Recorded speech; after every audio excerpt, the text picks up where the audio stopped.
Very very good morning. क्या हाल है भाई आप लोगों के? एक बार आवाज जरा चेक करता हूँ। मेरे को ऐसा लग रहा है, आपको बताइए मेरे को ऐसा लग रहा है वास्तव में। Let me just check, allow me a second.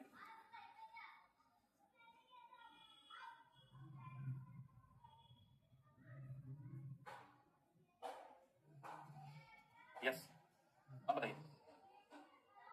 आवाज एकदम लाउड एंड क्लियर हो गई। अभी भी एक सेकंड और तेज कोशिश करते हैं थोड़ा सा। एक सेकंड और।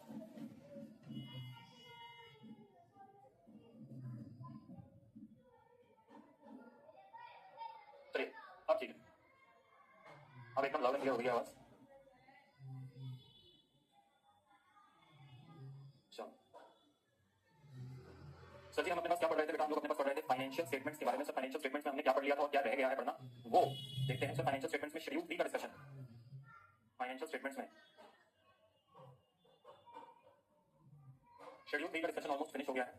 आज की क्लास की डेट करेंगे, पेज नंबर लिखेंगे। सर आज से हम क्या करने वाले हैं, आपने फिर से फाइनेंशियल स्टेटमेंट्स नाम दे दिया आज। तो बेटा एक तो कल प्रैक्टिकल क्वेश्चन नंबर 9 हम कर रहे थे। मैंने आप लोगों को पीएनएल तक बता दिया था, बैलेंस शीट रह गई थी। मैंने आपको होमवर्क में दिया था, ईमानदारी से बोलना कितने बच्चों ने होमवर्क किया है? सर होमवर्क वो क्या होता है? नालायक।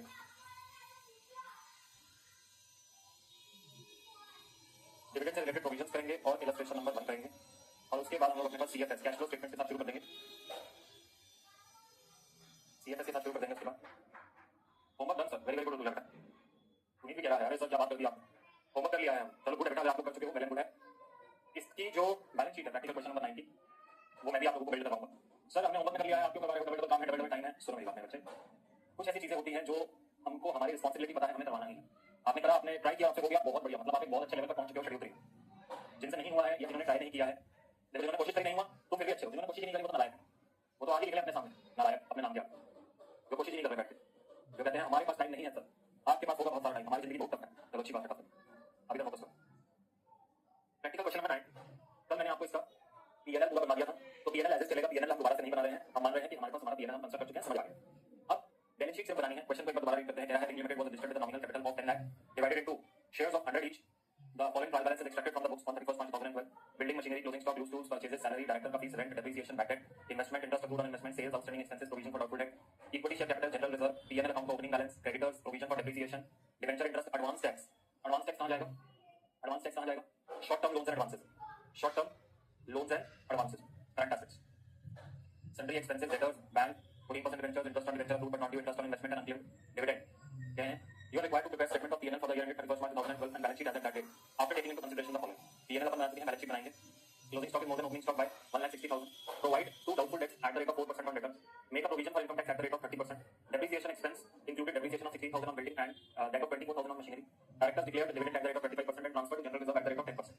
ये जो बात लिखी थी transfer to general reserve at the rate of 10%, ये 10% of what? 10% of what? अगर आपने बैलेंस शीट बनाई है तो आपको ये पता होगी 10% ऑफ ऑलवेज ऑलवेज ऑलवेज। अगर उसने कुछ नहीं लिखा इसका मतलब होता है profit for the period. 10% of profit for the period. Bill discounted but not yet matured is 20,000। अब अपन को बैलेंस शीट बनानी है। अगर आपने को अलाउ करे और आप कंफ्यूज ना हो तो मैं बैलेंस शीट का नोट, तो जो मेरे बैलेंस शीट का नोट है वो मैं इसी के कंटिन्यूएशन में ले लूं। जैसे मैंने यहाँ 1 2 3 बनाया था, मैंने कल ये पीएनएल बनाया था, इसमें नोट नंबर डाले थे 1 2 3। ये इसको ऐसा सेपरेट क्वेश्चन ट्रीट करो। देखो कंफ्यूज तुमने नहीं होना है। एग्जाम से पहले मेरे पास ये क्वेरी ना आए, मैं बिल्कुल एंटरटेन नहीं करूंगा एग्जाम से पहले ऐसी क्वेरी जहां पर बच्चा मुझे मैसेज करके बोलेगा सर क्वेश्चन नंबर 9 में तो आपने पहले पीएनएल बनाया है और फिर बैलेंस शीट बनाई। खबरदार अगर किसी ने ऐसी क्वेरी भेजी कि क्वेश्चन 9 में पहले पीएनएल है फिर बैलेंस शीट है, तो क्या मैं एग्जाम में ऐसे ही कर रहा हूं? हमने ये इसलिए किया था कि लास्ट क्लास में समय कम था हमारे पास, हमने पीएनएल कंप्लीट किया, अब बैलेंस शीट कंप्लीट कर रहे हैं। समझ में आ गई बात? वरना otherwise always always always we build balance sheet first and then PNL. चलिए मैं ये बात यहां पर लिख भी देता हूं। प्रैक्टिकल क्वेश्चन बनाएं, note for class. In exam we need to build or we need to make balance sheet first and then P&L. However, since we had less time in last class, therefore we made P&L only, and in this class we are making balance sheet.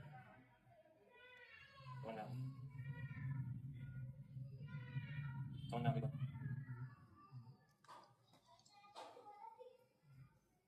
चलिए अब अपने पास आते हैं question number 9 पे। Question number 9 का balance sheet का एक basic ढांचा तैयार करिए। एक बेसिक यहां से ढांचा तैयार करते हैं। पेज नंबर है 11.55.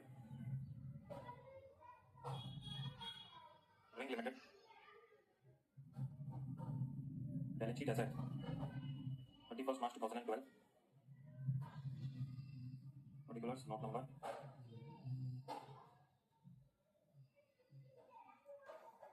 And amount.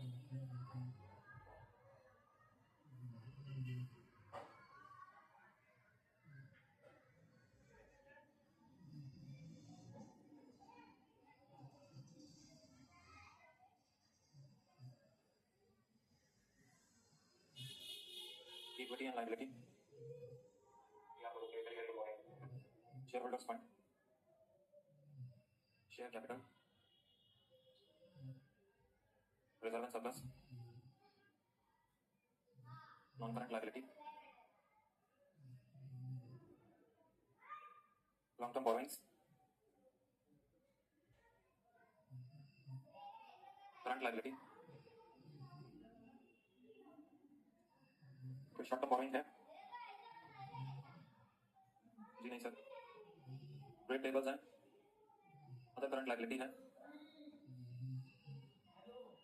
And short term provision.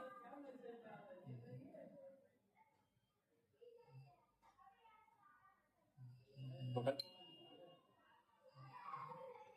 उसके बाद एसेट साइड पे नॉन करंट एसेट्स में property plant and equipment, property plant and equipment कोई इंटेंजिबल एसेट नहीं है, इन्वेस्टमेंट्स पड़ा है, नॉन करंट इन्वेस्टमेंट,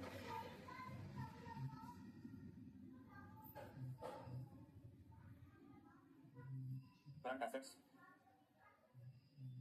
इन्वेंट्री, बेची, क्रेडिट पे और कैश रिसीव किया।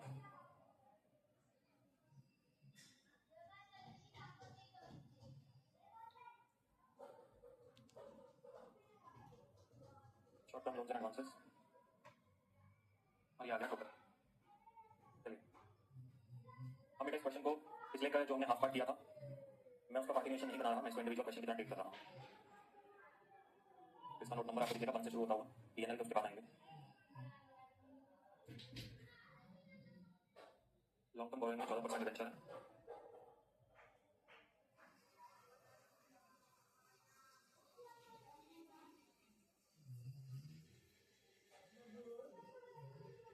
ट्रेड पेबल में अपने पास क्रेडिटर्स का बैलेंस पड़ा है, सीएल के लिए बनाना पड़ेगा। शॉर्ट टर्म प्रोविजन में हमारा जाएगा टैक्स प्रोविजन। टैक्स कल कितना निकल आया था और कितना टैक्स निकल आया था जब हमने पीएनएल में निकाला बेटा 91,200। पीपीई के लिए बनेगा नॉन करंट इन्वेस्टमेंट्स में सीधा इन्वेस्टमेंट का वैल्यू डाल दीजिए 2,40,000। इन्वेंट्री के लिए बनाना पड़ेगा, ट्रेड रिसीवेबल के लिए बनाना पड़ेगा, कैश इक्विवेलेंट के लिए बनाना पड़ेगा। Short term loans and advances में आ रहा है एडवांस टैक्स।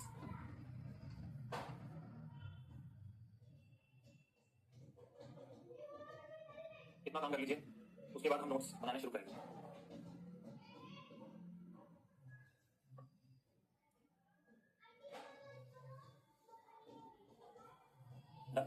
चलिए सर, अब इसके अंदर एक कंफ्यूजन जो आज नहीं आ रहा, शायद दूसरी तीसरी रिवीजन में आपको आएगा, वो ये कंफ्यूजन होगा मेरे बेटे। Sir tax provision represents a tax liability, advance tax represents the tax that has been paid in advance. तो एक टैक्स का एसेट है, एक टैक्स की लायबिलिटी है, क्या हम इन दोनों को नेट ऑफ कर सकते हैं? The answer is no. आप लायबिलिटी को लायबिलिटी की जगह दिखाएंगे और एडवांस टैक्स जो आपने दिया है उसको एसेट की तरह दिखाएंगे। बात समझ में आती है? ये आज डाउट नहीं आएगा, ये डाउट आएगा जब आप अपने एग्जाम से पहले रिवीजन कर रहे होगे, आप ये डाउट क्लिक कर दोगे सर क्या इन दोनों को नेट ऑफ कर दें? The answer is absolutely no. बात समझ में आती है मेरे बेटे? बोलिए। Tax and advance tax are not to be netted off. कहां पर लिखवा दो? कहीं पर अपने पास एक नोट के फॉर्म में लिख लो, tax provision and advance tax are to be shown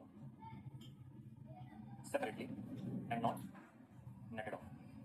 कहीं पर आपने ये नोट छोड़ो, ठीक है? आइए तो नोट्स को अकाउंट्स में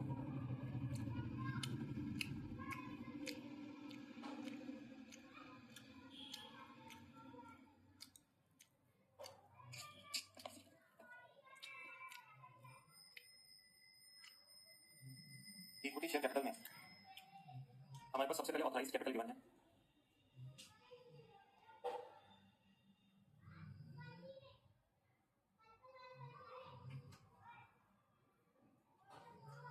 1 lakh equity shares of rupees 100 each.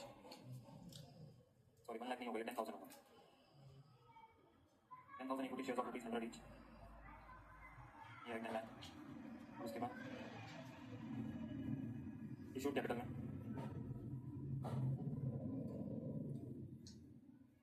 4,000 equity shares of rupees 100 each.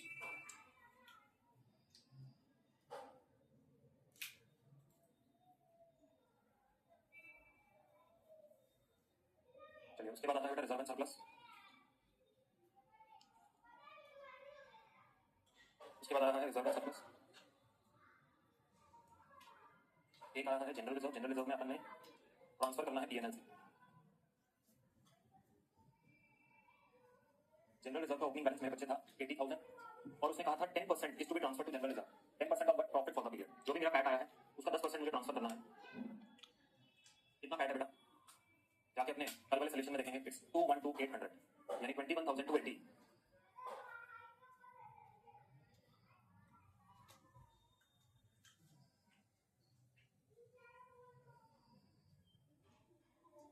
ये आगे मेरे जनरल रिजर्व का बैलेंस. मेरे बेटे पीएनएल अकाउंट भी आपके पास पड़ा था 50,000 का ओपनिंग बैलेंस था. Profit for the period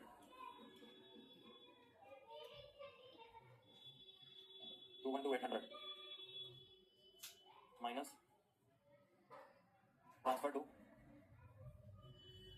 general reserve.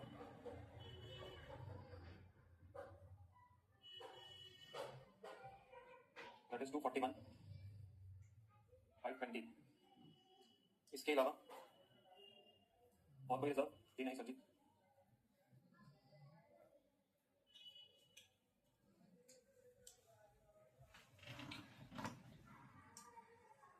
चलिए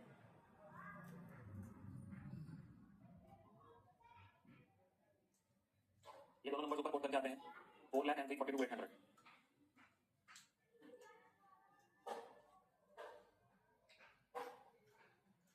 अब क्या आ रहा है अदर करंट लायबिलिटी.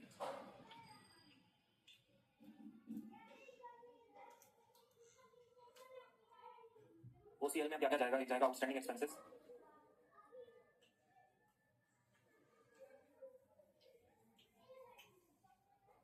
एक जाएगा interest on debenture accrued but not due. Unclaimed dividend.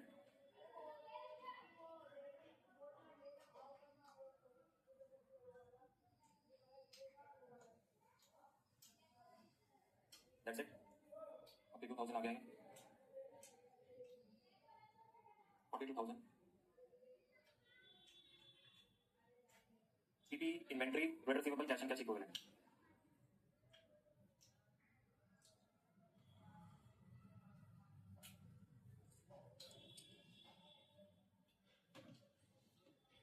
ये रहा एसेट. ये रहा उसका कॉस्ट. ये रहा डेप्रिसिएशन. ये कौन सा डेप्रिसिएशन बेटा अक्यूमुलेटेड वाला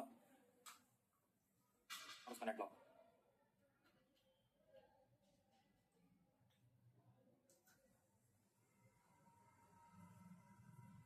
बिल्डिंग आ रहा है 580 का. मशीनरी आ रहा है 2 लाख. चलिए बाकी आ रहा है प्रोविजन फॉर डेप्रिसिएशन. सर क्योंकि डेप्रिसिएशन और प्रोविजन फॉर डेप्रिसिएशन दोनों ही ट्रायल बैलेंस में गिवन है. दैट मींस द डेप्रिसिएशन की एंट्री पास हो चुकी है फॉर द पीरियड. जो इस साल का डेप्रिसिएशन आप देख रहे हैं 16,000 बिल्डिंग का वो इस नंबर में ऑलरेडी इंक्लूडेड है. और जो आप 24,000 डेप्रिसिएशन मशीनरी का देख रहे हैं वो इस अमाउंट में ऑलरेडी इंक्लूडेड है. Basics of CA foundation depreciation chapter.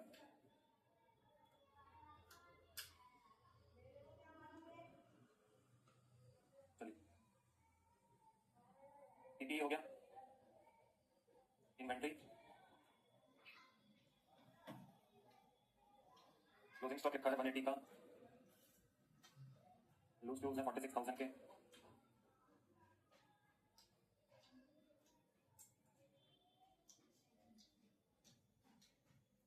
ये आ गया 226.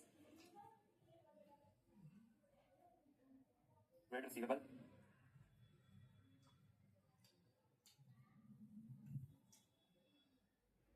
डेटर्स लिखने के और माइनस करेंगे प्रोविजन फॉर डाउटफुल डेट. कितना बनाना है 4% ऑफ 2.5 लाख.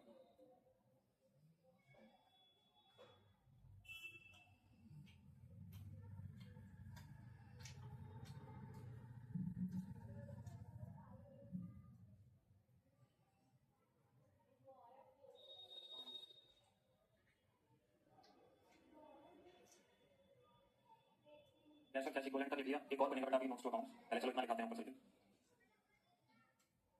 लिख लीजिए।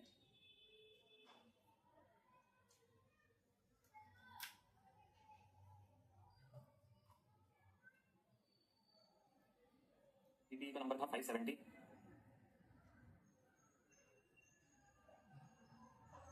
इन्वेंट्री का नंबर है 226, क्रेडिट रिसीवेबल है 240 और बैंक में पड़े थे 60। इसके अलावा बेटा यहाँ पर एक और लाइन आइटम बनेगा अभी, ये जो short term loan and advances है, इसके बाद एक अदर करंट एसेट्स का भी लाइन आइटम बनेगा।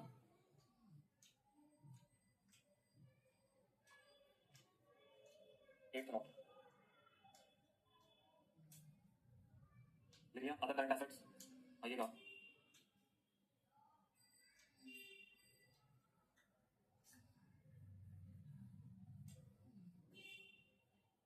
Interest accrued on investment 4000।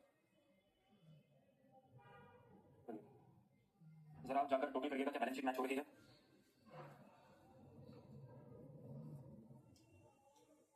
बताइए बेटा, सम टोटल देख रही है क्या आपकी बैलेंस शीट मैच हो रही है।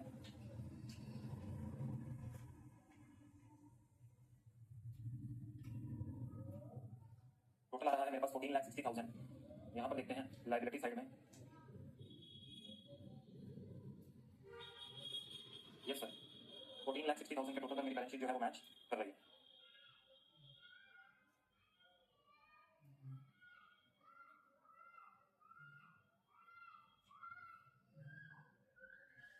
डन बेटा जी, एक और प्रैक्टिस मिल गई आप शेड्यूल की बैलेंस शीट की। अब जैसे इसकी बैलेंस शीट नहीं मैच हुई थी घर पर, उनके पास भी सोल्यूशन आ गया है। एक बार फिर से अपने पास ट्राई कर लीजिएगा इस क्वेश्चन को, अच्छा क्वेश्चन है बेटा, अच्छी नॉलेज देकर जाएगा।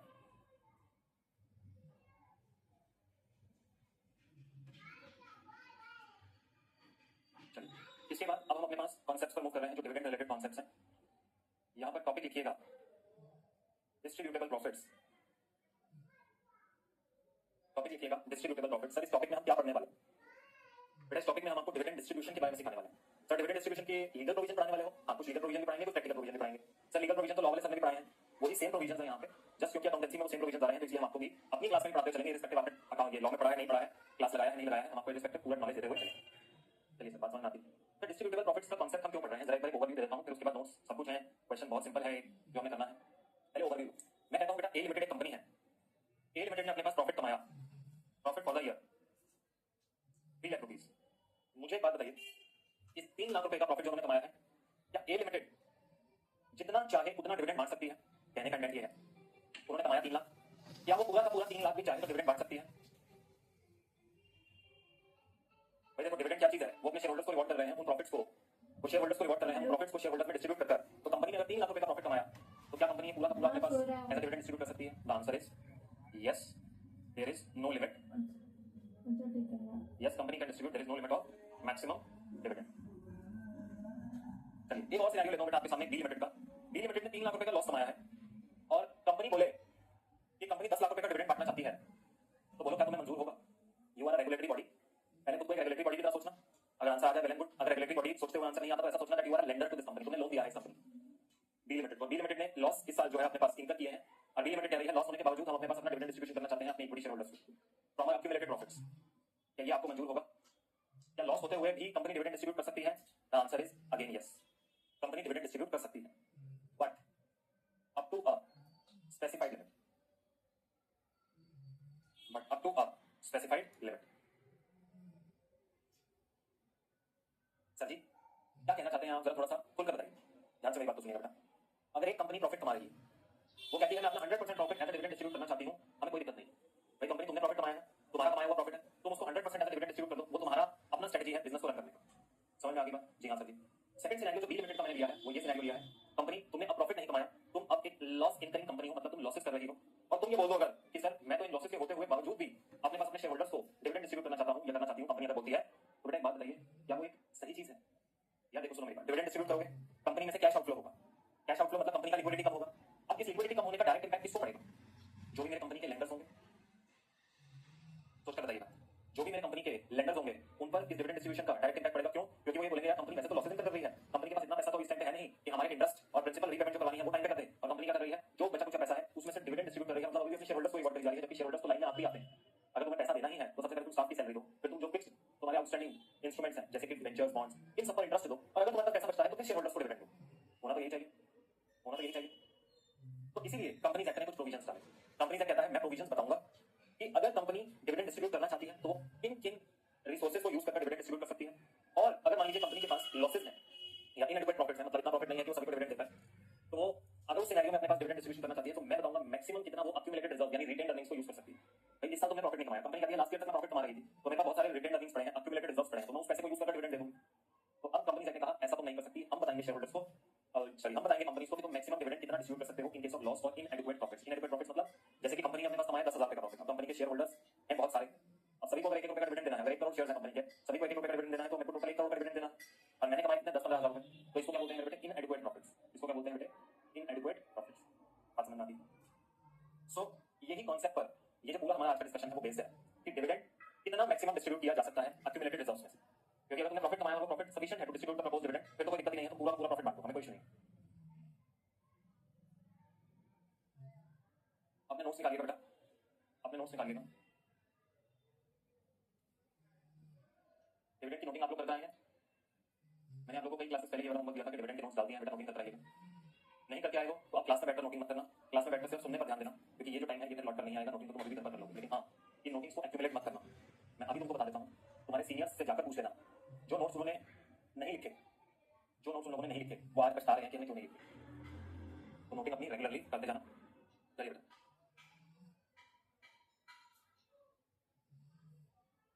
कहता है डिविडेंड का थंब रूल क्या चीज है, डिविडेंड का थंब रूल क्या बोलता है, कह रहा है dividend for the year is to be provided out. अब जो तुम्हारी बुक में बहुत सारा टेक्स्ट लिखा है ना डिविडेंड को लेके, उस टेक्स्ट को मैंने समराइज किया है 3 पेजेस में, जो तुम्हारे लिए मोस्ट इंपोर्टेंट है, जो तुम्हें पता होनी चाहिए बातें।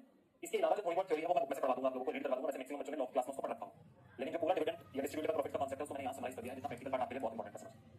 तो बोलता है dividend for the year is to be provided out of profit for current year after providing dividend, after providing depreciation, profit for previous year after providing depreciation, out of both और out of the money by central government और state government for payment of dividend due to the guarantee given. So हम लोग यहां पर क्या कहता है, हम लोग यहां पर क्या कहता है, हम लोग कहता है बेटा जो डिविडेंड है फॉर द ईयर उसको आप कहां से प्रोवाइड करेंगे, कहां से उसको आप, जैसे बेटा पेमेंट तो तुमने कैश नहीं करना है, लेकिन पहली एंट्री क्या होगी डिविडेंड की, reserve and surplus account debit to dividend table. अब उस रिजर्व एंड सरप्लस के अंदर बहुत सारे लाइन आइटम्स होते हैं, सीआरआर भी है, एसपीआर भी है, पीएनएल भी है, जनरल रिजर्व भी है, तुम कहां से उसको डेबिट करने वाले हो वो बात कर रहा है। क्या है सबसे पहले अपने पास या तो यूज करो प्रॉफिट फॉर करंट ईयर, जो इस साल प्रॉफिट कमाया फर्स्ट सोर्स फर्स्ट प्रेफरेंस वही होना चाहिए कि उसी में से इस साल का डिविडेंड दो। अब अगर वो इनएडिक्वेट है या तुम उसमें से डिविडेंड नहीं दे सकते हो या नहीं दे पा रहे हो, then you can also use profit for previous year after providing this depreciation वाली बात, जो मेरे प्रीवियस ईयर्स के प्रॉफिट आए हैं उस प्रॉफिट को यूज करकर, जो सरप्लस मेरे पास पड़ा है उस सरप्लस को यूज करकर, प्रॉफिट को यूज करकर मैं डिविडेंड दे सकता हूं। लेकिन याद रखना लास्ट ईयर का जो भी डेप्रिसिएशन है, जो भी इस ईयर का डेप्रिसिएशन है वो सब कुछ उसमें से राइट ऑफ हो जाना चाहिए, मतलब ये जो प्रॉफिट होगी प्रॉफिट आफ्टर ऑल द आप अपने समझ लीजिए एक्सपेंसेस, वो वाला प्रॉफिट होना चाहिए। समझ में आ रही है आप लोग? अब जैसे अपन पीएनएल बनाते हैं तो पीएनएल बनाते हुए एक्सपेंसेस में डेप्रिसिएशन का लाइन आइटम आता है बेटा। कई कंपनियां जब अपना प्रॉफिट निकालती हैं, आप लोगों ने शायद फाइनेंशियल मैनेजमेंट में ये टर्म सुना होगा, ईबिट, इबिडिटा, ये टर्म्स आप लोगों ने शायद अपने फाइनेंशियल मैनेजमेंट में सुने होंगे, नहीं सुने हैं तो भी कोई बात नहीं, मैं बता देता हूं। ये होता है earning before interest and tax, ये होता है earning before interest tax dividend and amortisation, EBIT और इबिडिटा। अब वो ये कह रहा है ना आपने ईबिट यूज करना है ना आपने इबिडिटा यूज करना है, आपने अपने पास क्या यूज करना है पैट, यानी तुम्हारे पास जो तुम्हारा फाइनल प्रॉफिट निकल रहा है ना after providing all these expenses, after providing depreciation amortisation सब कुछ राइट ऑफ करने के बाद जो लास्ट में तुम्हारे पास प्रॉफिट बचा है उसको तुम यूज कर सकते हो for the purpose of dividend distribution. तो 4 सोर्स यहां पर बताया गया, कहा गया या तो प्रॉफिट फॉर करंट ईयर ले लो या प्रॉफिट फॉर प्रीवियस ईयर ले लो, लेकिन उसमें याद रखना डेप्रिसिएशन राइट ऑफ हो जाना चाहिए, ये सारे एक्सपेंसेस राइट ऑफ करने के बाद वाला प्रॉफिट होना चाहिए, या फिर दोनों को यूज कर सकते हो। या फिर फोर्थ चीज क्या बोली, मान लेते हैं बेटा कोई पीएसयू है जिसमें सेंट्रल गवर्नमेंट या स्टेट गवर्नमेंट ने गारंटी दे रखा है, मैं इन्वेस्ट करने गया मान लेते हैं बीएसएनएल में, और बीएसएनएल में मैं लगा रहा हूं आज की डेट में 10,000 करोड़। अब सेंट्रल गवर्नमेंट ने मुझे गारंटी दे दिया कि बीएसएनएल आपको हर साल लेट्स सपोज 10% डिविडेंड प्रोवाइड करेगा आपके nominal value of the capital पे। अब बीएसएनएल अगर किसी का अच्छा नहीं परफॉर्म करता तो सेंट्रल गवर्नमेंट ने अपना गारंटी दे रखा है मुझे कि कम से कम 10% डिविडेंड आएगा, तो पैसा कौन अब बीएसएनएल को देगा, सेंट्रल गवर्नमेंट बीएसएनएल को पैसा देगी, मुझे डिविडेंड देगी। तो यही लिख रहा है out of the money by central government और state government for payment of dividend due to payment of for payment of dividend due to the guarantee given by, उन्होंने गारंटी दिया था कि बिल्कुल सारा 10,000 करोड़ लगा दीजिए बीएसएनएल में, हम क्या करेंगे हम आपको डिविडेंड पक्का पक्का अपना गारंटी दे देंगे, आपको पक्का मिलेगा बीएसएनएल से डिविडेंड। अब जिस साल नहीं मिलेगा उस साल सेंट्रल गवर्नमेंट क्या करेगा, अपने फंड में से पैसा निकालकर बीएसएनएल को देगा ताकि बीएसएनएल क्या कर सके, मुझे डिविडेंड दे सके। तो यही कह रहा है out of the money by central और state government for payment of dividend due to the guarantee given, for payment of dividend due to the guarantee given. आगे क्या बोल रहा है, कह रहा है no dividend shall be declared और paid by the company other than out of free reserves, मतलब डिविडेंड केवल और केवल फ्री रिजर्व में से ही दिया जा सकता है। क्या मैं सिक्योरिटी प्रीमियम को यूज कर सकता हूं डिविडेंड डिस्ट्रीब्यूशन के लिए? The answer is no, security premium free reserve नहीं होता। अच्छा क्या मैं कैपिटल रिडम्पशन रिजर्व को यूज कर सकता हूं? The answer is no. देखो फ्री रिजर्व कौन सा रिजर्व होता है बेटा, फ्री रिजर्व वो रिजर्व होता है जिसको आप डिविडेंड डिस्ट्रीब्यूशन के लिए यूज कर सकते हो, या और अगर लेमन में बोलूं तो जिस रिजर्व में से जिस रिजर्व को फ्रीली यूज कर सकते हो किसी भी पर्पस किसी भी लॉस को राइट ऑफ करने के लिए, उसको बोला जाता है फ्री रिजर्व। वैसे इसका टेक्निकल डेफिनेशन कहता है free reserve is a reserve that is utilised for the payment of dividend. Out of dividend can be provided. तो यही कह रहा है कि dividend can only be provided out of free reserve और किसी रिजर्व में से डिविडेंड नहीं दे सकते, ना सिक्योरिटी प्रीमियम, ना कैपिटल रिजर्व, ना कैपिटल रिडम्पशन रिजर्व। तो यही कहता है no dividend shall be declared और paid by the company other than out of free reserve. आगे पॉइंट नंबर 3 क्या बोलता है, कहता है dividend can only be deducted after profit for current year plus previous year has been adjusted for depreciation arrears और any unabsorbed losses. अब वो कह रहा है कि तुम डिविडेंड तभी अपने प्रॉफिट में से दे सकते हो जब आपने उनमें से अपना डेप्रिसिएशन तक भी चार्ज कर लिया। डेप्रिसिएशन के लिए अलग से उसने क्यों बोला है, depreciation being a non cash expense, depreciation being a non cash expense. आप बोल सकते हैं कि सर ये तो नॉन कैश एक्सपेंस है, इसके लिए कोई खर्चा थोड़ी ना हो रहा है, तो मैं इसको अपने प्रॉफिट में से क्यों कम करूं, मैं डेप्रिसिएशन को बिना कम किए जो प्रॉफिट निकल रहा है उस प्रॉफिट में से डिविडेंड बांटता हूं। Answer is no sir. Depreciation क्या चीज होती है, allocation of that cost of asset over the allocation of the cost या depreciable amount of asset over the estimated useful life of the asset, उसको बोला जाता है डेप्रिसिएशन। वो कहते हैं आपको डेप्रिसिएशन भी माइनस करना है, तो कोई एरियाज ऑफ डेप्रिसिएशन था वो भी माइनस करना है, कोई अनअब्जॉर्ब्ड लॉसेस है, पिछले पीरियड के लॉसेस है वो भी माइनस करने हैं, उसके बाद अगर कोई प्रॉफिट बच जाता है तो आप उसमें से डिविडेंड दे सकते हैं। आगे बोलता है there is no restriction for issue of bonus shares out of the money that is available for dividend. जो मनी मेरे पास अवेलेबल है डिविडेंड के लिए, मतलब फ्री रिजर्व। अब कंपनी के पास चॉइस होता है, कंपनी अपने फ्री रिजर्व में से डिविडेंड बांटना चाहती है या बोनस इशू करना चाहती है, यानी मतलब बोनस इशू मतलब फ्री में शेयर देना चाहती है। दोनों ही पर कोई भी रिस्ट्रिक्शन नहीं है, कंपनी जैसे चाहे वैसे रिवॉर्ड कर ले अपने शेयरहोल्डर्स को, ये रिवॉर्ड करने का तरीका है। लाइक मैंने डिविडेंड बांट दिया, मैंने फ्री रिजर्व दे दी, ये रिवॉर्ड करने का तरीका है कंपनी का अपने शेयरहोल्डर्स। तो कह रहा है कोई रिस्ट्रिक्शन नहीं है, there is no restriction for issue of bonus shares out of the money which is available for dividend. आगे बोलता है any loss on sale of asset is to be written off in the same financial year. अब ये सारी बातें सोचो जरा, law makers ने क्यों लिखे होंगे कि डेप्रिसिएशन को राइट ऑफ करते चलिए, कोई अनअब्जॉर्ब्ड लॉसेस है उनको भी राइट ऑफ करिए, आप डिविडेंड्स को फ्रीली, ऐसा कोई रिस्ट्रिक्शन नहीं है फ्री रिजर्व पे कि आप उसमें से सिर्फ डिविडेंड बांट सकते हैं, उसको बोनस इशू डिविडेंड के किसी की भी चीज के लिए यूज कर सकते हैं। ये सारी बातें जैसे अभी पॉइंट नंबर 5 भी है कि कोई भी अगर लॉस होता है sale of asset that is to be written off immediately, ये सारी बातें लॉ मेकर्स ने क्यों लिखी होंगी, क्योंकि इनसे रिलेटेड पास्ट में कोई ना कोई जरूर एम्बिग्यूटी कंफ्यूजन रही होगी, तो लॉ मेकर्स ने ये चीज अपने पास लॉ में डालकर क्लियर कर दिया और कह दिया कि अगर कोई तुमने फिक्स्ड एसेट बेचा है, अब मान लो फिक्स्ड एसेट बिका, असेसी कहता है सर फिक्स्ड एसेट पर बिकने पे जो मुझे लॉस हुआ है वो मैं एक ईयर में राइट ऑफ नहीं करूंगा। हमने कहा अच्छा, वो कहता है मैं इस लॉस को अपने पास राइट ऑफ करूंगा अगले 5 सालों में।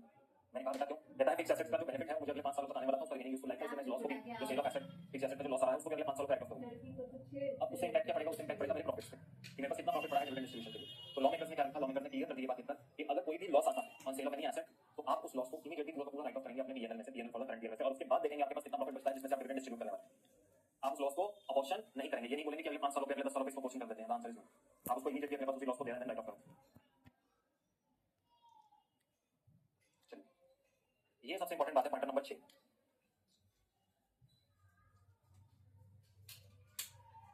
Point number 6 is the most important pointer in this dividend distribution वाला concept। वो कहता है in case of inadequate profits,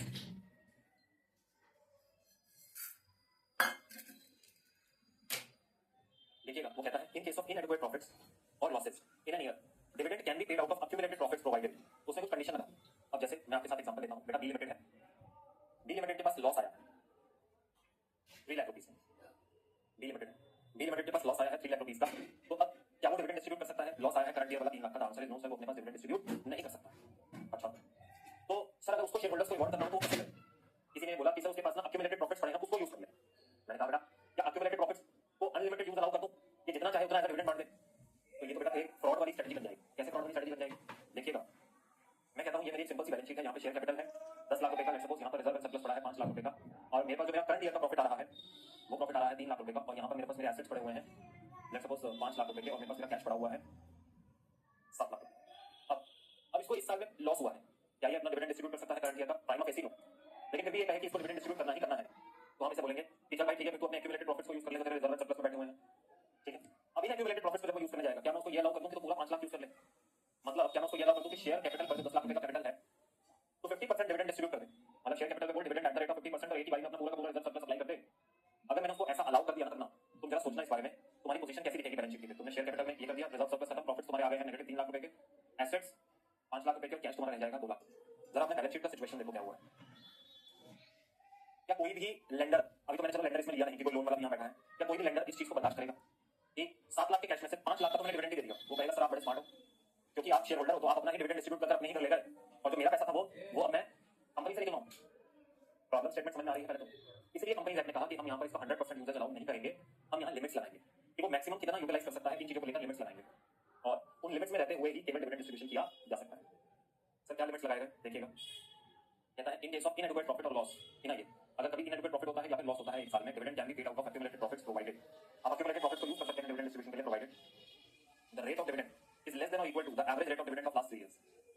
जो आपने पिछले 3 सालों में अपने पास जिस रेट पर डिविडेंड डिस्ट्रीब्यूट किया है उससे ज्यादा रेट का डिविडेंड आप इस साल में डिस्ट्रीब्यूट नहीं कर सकते। कहने का मतलब क्या, मान लेते हैं बेटा एवरेज ऑफ लास्ट 3 इयर्स आप 20% का डिविडेंड डिस्ट्रीब्यूट करते थे, पिछले 3 सालों में हमने 20% का डिविडेंड डिस्ट्रीब्यूट किया, अब इस साल आप कहते हो आपको 50% का डिविडेंड डिस्ट्रीब्यूट करना है, क्या आपको अलाउ किया जाएगा? The answer is no sir. मैं मैक्सिमम कितना डिविडेंड डिस्ट्रीब्यूट कर सकता हूँ? जो मेरा एवरेज रहा है of the last 3 preceding financial years, जो मेरे 3 महीने अपने फाइनेंशियल ईयर रहे हैं, तो उसमें मैंने 20% का एवरेज रेट ऑफ डिविडेंड दिया है, तो मैं इस साल जो रेट अपने पास इंट्रोड्यूस कर सकता हूँ वो मैक्सिमम, दैट इज मैक्सिमम 20%। हाँ, कोई बच्चा कहे 20% से कम पर डिविडेंड दे सकते हो? हाँ बेटा, 1%, 2%, 3, 4, 5, 6, 7, 8, 9, 10, 11, 12, 13, 14, 15, 16, 17, 18, 19, 20% तक मैं कोई भी रेट डिसाइड कर सकता हूँ डिविडेंड के लिए, लेकिन उससे ज्यादा डिविडेंड 20% से ऊपर डिविडेंड नहीं दे सकता। ठीक होगी बात पहली।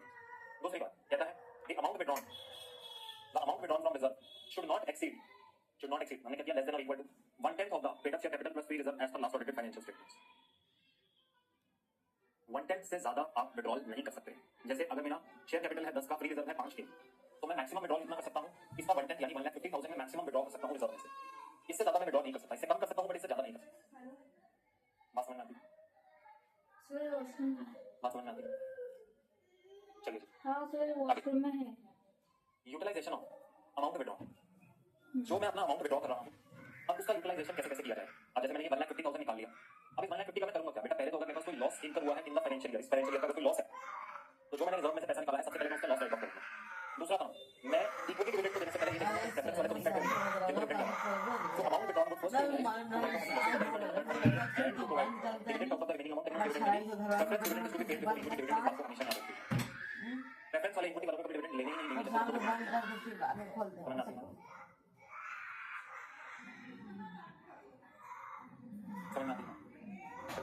अगला पॉइंटर होता है जो भी बैलेंस बचेगा ऑफ द रिजर्व। अब तुमने विड्रॉ कर लिया, अब तुमने 1,50,000 विड्रॉ कर लिया, अब कहता है बैलेंस ऑफ द रिजर्व। मेरे पास 5 लाख का रिजर्व था, मैंने 1.5 विड्रॉ कर लिया, तो 3.5 लाख कर लिया।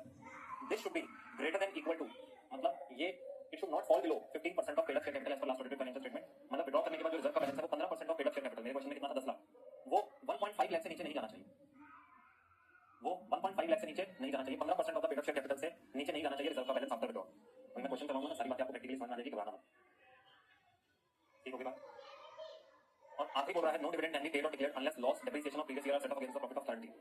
वही वो बात कर रहा है, कह रहा है अगर तुम्हें डिविडेंड देना है तो पहले तो करंट ईयर के प्रॉफिट में से सेट ऑफ करो जो भी डेप्रिसिएशन या जो भी आपका लॉस पिछले साल से कैरी फॉरवर्ड होता हुआ आ रहा है उसको पहले राइट ऑफ करिए, और उसके बाद आपके पास जो नेट प्रॉफिट बचेगा after writing of the previous period losses, उसमें से आप अपना जो डिविडेंड है वो डिस्ट्रीब्यूट कर सकते हैं। सर मेजरली 3 कंडीशंस हैं जो आपके लिए नंबर बेस्ड कंडीशंस हैं, बाकी 2 कंडीशंस तो कंप्लायंस बेस्ड है। नंबर बेस्ड 3 कंडीशंस हैं, that the rate of dividend shall not exceed the average rate of dividend of the last 3 financial years. दूसरी चीज, अमाउंट जो आपने रिजर्व में से निकालना है that should not exceed 1/10 of the paid up share capital plus free reserve as per last audited financial statement। और तीसरा is the amount the balance in the reserve should not fall below 15% of the paid up share capital as per last audited financial statement। बाकी 2 जो रह गई हैं वो तो theoretical आपकी मतलब एक कंप्लायंस बेस्ड कंडीशंस हैं। उसमें क्या है कि जो आप अमाउंट विड्रॉ करेंगे उससे पहले आप लॉसेस राइट ऑफ करेंगे करंट ईयर के, और डिविडेंड के उसमें से आप दे सकते हैं, लेकिन उसमें भी पहले प्रेफरेंस हो जाएगा, फिर इक्विटी हो जाएगा। और दूसरी बात क्या है, आप जो भी पैसा विड्रॉ करेंगे उसमें से सबसे पहले आपने लॉसेस ऑफ प्रीवियस ईयर भी राइट ऑफ करने हैं, प्रीवियस ईयर के जो अनएब्सॉर्ब लॉसेस पड़े हुए हैं, डेप्रिसिएशन पड़ा है वो भी राइट ऑफ करना है, फिर बचे हुए पैसे में से डिविडेंड बांट सकते हैं। सो यहां पर वो बात कर रहा था प्रीवियस पीरियड की, और यहां पर वो बात कर रहा था करंट ईयर की। थर्ड में करंट ईयर की बात की, फिफ्थ में प्रीवियस पीरियड के लॉसेस की बात की। एक क्वेश्चन करवाऊं, क्वेश्चन से आपको चीजें बहुत ज्यादा क्लियर हो जाएंगी। जी हां सर, इलस्ट्रेशन नंबर 1 पर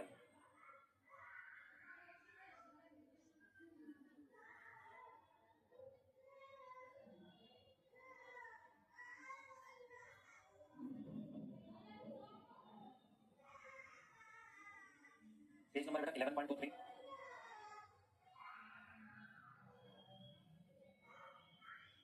क्या कह रहा है? कहता है due to inadequacy of profits during the year ending 31st March 2012, XYZ Limited proposes to declare 10% dividend out of general reserve। वो क्या बोल रहा है? Due to inadequacy of profits, wording देखिए, करंट ईयर में इतना प्रॉफिट नहीं हुआ है कि मैं डिविडेंड डिस्ट्रीब्यूट कर सकूं, तो कहता है due to inadequacy of profits during the current year, XYZ Limited proposes to declare 10% dividend out of general reserve from the following particulars, ascertain the amount that can be utilized from general reserve according to the company's declaration of dividend out of reserve Rule 2014। बताइए, ascertain करिए the amount that can be utilized from general reserve। देखिएगा, सबसे पहले कह रहा है there are 17,509% preference shares of 100 each, ये रहा 8 lakh equity shares of 10 each, ये है जनरल रिजर्व फर्स्ट अप्रैल वाला, कैपिटल रिजर्व फर्स्ट अप्रैल वाला, रिवैल्यूएशन रिजर्व फर्स्ट अप्रैल वाला, net profit for the year 31st March 2012, ये करंट ईयर का profit है। Average rate of dividend during the last 3 years has been 12%। तो वो तुमसे पूछ रहा है हमें क्या सर्टेन करना है? सर्टेन करना है amount that can be utilised from general reserve, certain करना है amount that can be utilised from general reserve. Sir कैसे निकालेंगे? देखिए, आपके पास 3 लाख रुपए का प्रॉफिट हुआ है, पहले समझिए इस चीज को। जो ये 3 लाख रुपए का प्रॉफिट हुआ है, क्या मैं इसको डिविडेंड डिस्ट्रीब्यूशन के लिए यूज कर सकता हूं? यस, आप इसको डिविडेंड डिस्ट्रीब्यूशन के लिए यूज कर सकते हैं। मैंने कहा चलो बेटा इसको यूज करो, तुम क्या इसको डिविडेंड डिस्ट्रीब्यूशन के लिए यूज करना? तुमने कहा इक्विटी वाले तुम्हें बोलो कितना डिविडेंड चाहिए? इक्विटी वाले कहते हैं कि हमने तो 10% का प्रपोज किया है, हमें 8 लाख रुपए का डिविडेंड चाहिए। क्या आपके पास 8 लाख रुपए का प्रॉफिट है? इसको बोलते हैं इनएडिक्वेट प्रॉफिट। समझे पहली चीज, इसको बोलते हैं इनएडिक्वेट। तुम्हें 1 लाख रुपए चाहिए डिविडेंड बांटने के लिए, तुम्हारे पास 1 लाख का प्रॉफिट है नहीं है, इसको बोलते हैं इनएडिक्वेट प्रॉफिट्स। अब सुनो, तो जैसे ही इस 3 लाख रुपए को इक्विटी वालों को देने लगे, आगे भागे चले आए कौन? प्रेफरेंस वाले। प्रेफरेंस वाले कहते हैं अरे रुको रुको, ये 3 लाख में से पहले डिविडेंड हमको मिलेगा। हमने बोला प्रेफरेंस वाला तुम्हारा कितना डिविडेंड है, कहते हैं 9% को मल्टीप्लाई कर दो हमारी कैपिटल के साथ, तुम्हें हमारा डिविडेंड पता लग जाएगा, विच इज 157,500।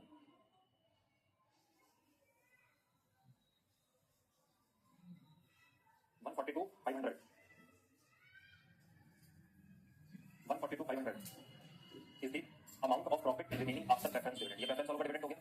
क्वेश्चन को पहले समझिए, मैं पूरा प्रेजेंटेशन के साथ सॉल्व करा दूंगा, लेकिन पहले समझिए ये मेरा रिमेनिंग प्रॉफिट है जिसमें से मैंने डिविडेंड डिस्ट्रीब्यूट करना है। अब इक्विटी डिविडेंड कितना है 8 लाख, मेरे पास कितना प्रॉफिट बचा हुआ है 142,500, तो मुझे और कितना प्रॉफिट चाहिए, मतलब मुझे और कितना पैसा चाहिए इक्विटी वालों को डिविडेंड बांटने के लिए। I need 6,57,500। अब मुझे यही चेक करना है हर बार अपनी कंडीशन लगा के, क्या मैं इतना अपने रिजर्व में से निकाल सकता हूँ, ये है जनरल रिजर्व, ये है जनरल रिजर्व, या इतना मैं अपने जनरल रिजर्व में से निकाल सकता हूँ या नहीं, यही देखना। ठीक है, आओ जरा फोन आया तो कैमरे आएगा तो उनको खाना चाहिए था ना जाने के लिए। चल जाते चल जाना, वो धोखे जाके आता हूँ। सबसे पहली चीज computation of amount of profit available, computation of amount of profit available for payment of equity dividend and amount required to be extracted from general reserve. ये कंप्यूट करते हैं कितना प्रॉफिट अवेलेबल है और अमाउंट कितना हमको जनरल रिजर्व में इसे निकालना। चलो सबसे पहले मेरे पास प्रॉफिट फॉर द पीरियड कितना है, ये पैसे में देखो प्रॉफिट फॉर द पीरियड। पहली चीज देखो इक्विटी डिविडेंड टेबल कितना है, 75 को स्क्रीनशॉट भी ले लिया मैंने, दिखा तेरे फोन में ले लिया। कितना इक्विटी डिविडेंड टेबल है, लेस कर देते हैं profit for current year. Mummy पर ये पता चला कि मुझे 20,000 दिए है ना, 75,000 नहीं रहना 20 की है। Profit for the year available for equity dividend, इसका बराबर मार दे मैंने ऐसे प्रॉफिट इज 3 लाख माइनस अगर करते हैं प्रेफरेंस डिविडेंड 157,500 निकल जाएगा। अच्छा एक काम करना, फाइन तो पूछना बस अब गलत नहीं तो देख तो ये प्रॉफिट है मेरे पास अवेलेबल, therefore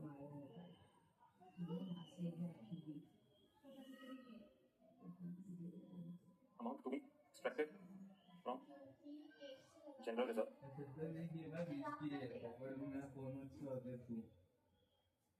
which is 657,500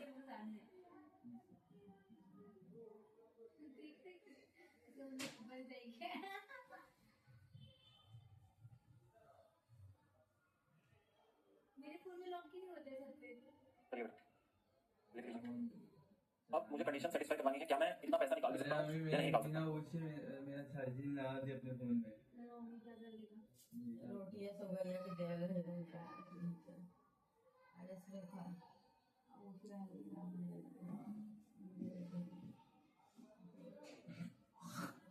लिख लिया आप लोगों ने?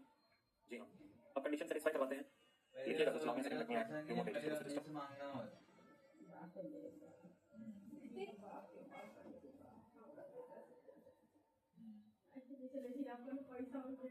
आज तो मेरे पास रहना कुछ ही है ना, आपको पैसा दे मैं इसे कैसे दादा समझ मेरा पैसा तो क्या होता है। जी यहाँ तक हमने लिख दिया, अब लिखिए, अब लिखिए एज पर कंपनीज क्वेश्चन में से क्लिक कर लो बेटा, declaration of dividend out of reserve bracket close rules 2014 following conditions are to be satisfied. Condition 1, rate of dividend shall not exceed the average rate of dividend for past 3 years since next line में लिखेगा मेरा phone छू के बड़ा गलत कर दी हो। XYZ Limited is हम तुम्हें श्राप देंगे। proposing to declare शेयर चूकना भी। 10% भी बर्बाद हो जाए तो चक्कर खाने के बाद। that is less than the average of 12% for last 3 years, comma, this condition is satisfied. हाँ? This condition is satisfied. 20,000 को 75,000 बना दिए। बना ना अपने फोन में। Condition number 2.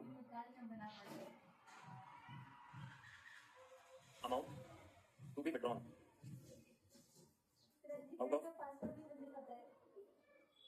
free reserve shall not exceed 1/10 of ये का पासवर्ड पता ही नहीं है। पता मतलब पता है कितना है। तुझे क्या करना है मुझे पता है ना rate of share पता ही capital नहीं रहेगा कितना है का। and free reserve मुझे नहीं पता है कैसे पहले तू दे मैसेज As दे per सकती है बस last audited financial statements. जान ही नहीं सकती है। क्यों नहीं जानती ये तेरे को पता ही नहीं है। क्यों नहीं पता है दोस्तों ये डाला देख ना। तू देखा तो XYZ मैंने Limited ना It's withdrawing. ऐसे देख ली। since XYZ Limited is withdrawing rupees 6 lakh कितना था 57,500 yes 6 lakh 57,500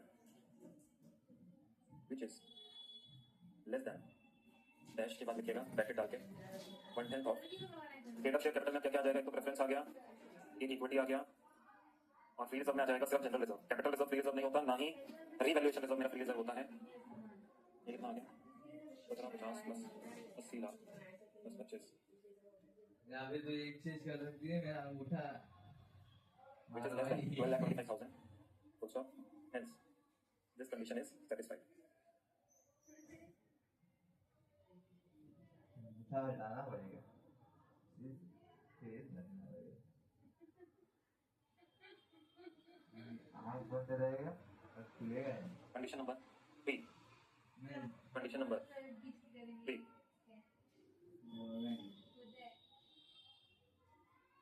balance of reserve balance of reserve available post balance of reserve available post withdrawal shall not fall below 15% of rate of share capital as per last audited financial statements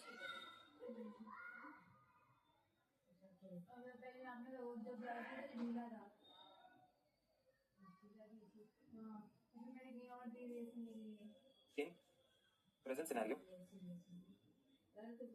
post withdrawal balance of reserve would be rupees dash that is 25 lakh minus 6,37,500 which is 18,42,500 in present scenario post withdrawal balance of reserve would be जब तक सही नहीं हो जाएगा सारा अपना which is उसके बाद ही more पैसे than rupees dash 15% of rate of capital सीधे लिखते हैं 97,50,000 क्या सर डरती है क्या उससे 14,62,500 hence condition is satisfied conclusion में लिख दीजिएगा since all conditions are satisfied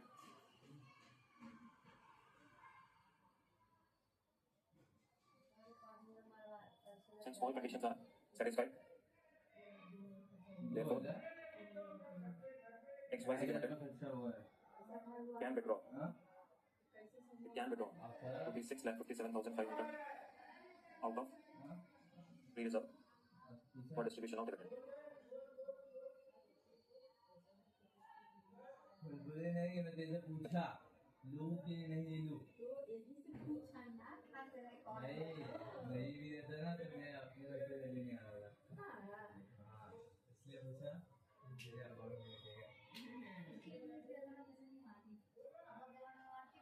done बेटा कंडीशन समझ में आ गए यहाँ पर क्वेश्चन ने आपके साथ यही चीजें चेक करवाई कि ये जो आप पैसा विड्रॉ कर रहे हो 6,57,500 this is with in the limits आप जो रेट आपने बोला है वो एवरेज रेट से कम है जितना आप विड्रॉ करने जा रहे हो वो आपकी विड्रॉल लिमिट के अंदर अंदर है और जितना बैलेंस ऑफ रिजर्व बचेगा वो भी आपके पास आपका विड्रॉल लिमिट का विड्रॉल बैलेंस रिजर्व के लिमिट के अंदर अंदर ही है तो यानी all conditions are satisfied therefore we can withdraw this much गिरेगा चलिए अपने नोट्स में वापस आएंगे एक बार।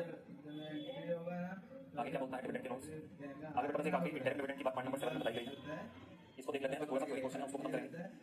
इंटरनल डिविडेंड के लिए क्या बोलता है, कह रहा है dividend includes internal dividend. Internal dividend क्या होता है, कौन सा बच्चा बताएगा? एक बेसिक लॉ का पॉइंटर है इंटरनल डिविडेंड कंपनी एक्ट में आपको समझाया जाता है। डिविडेंड हमेशा बेटा कहां पर जाकर अप्रूव होते हैं?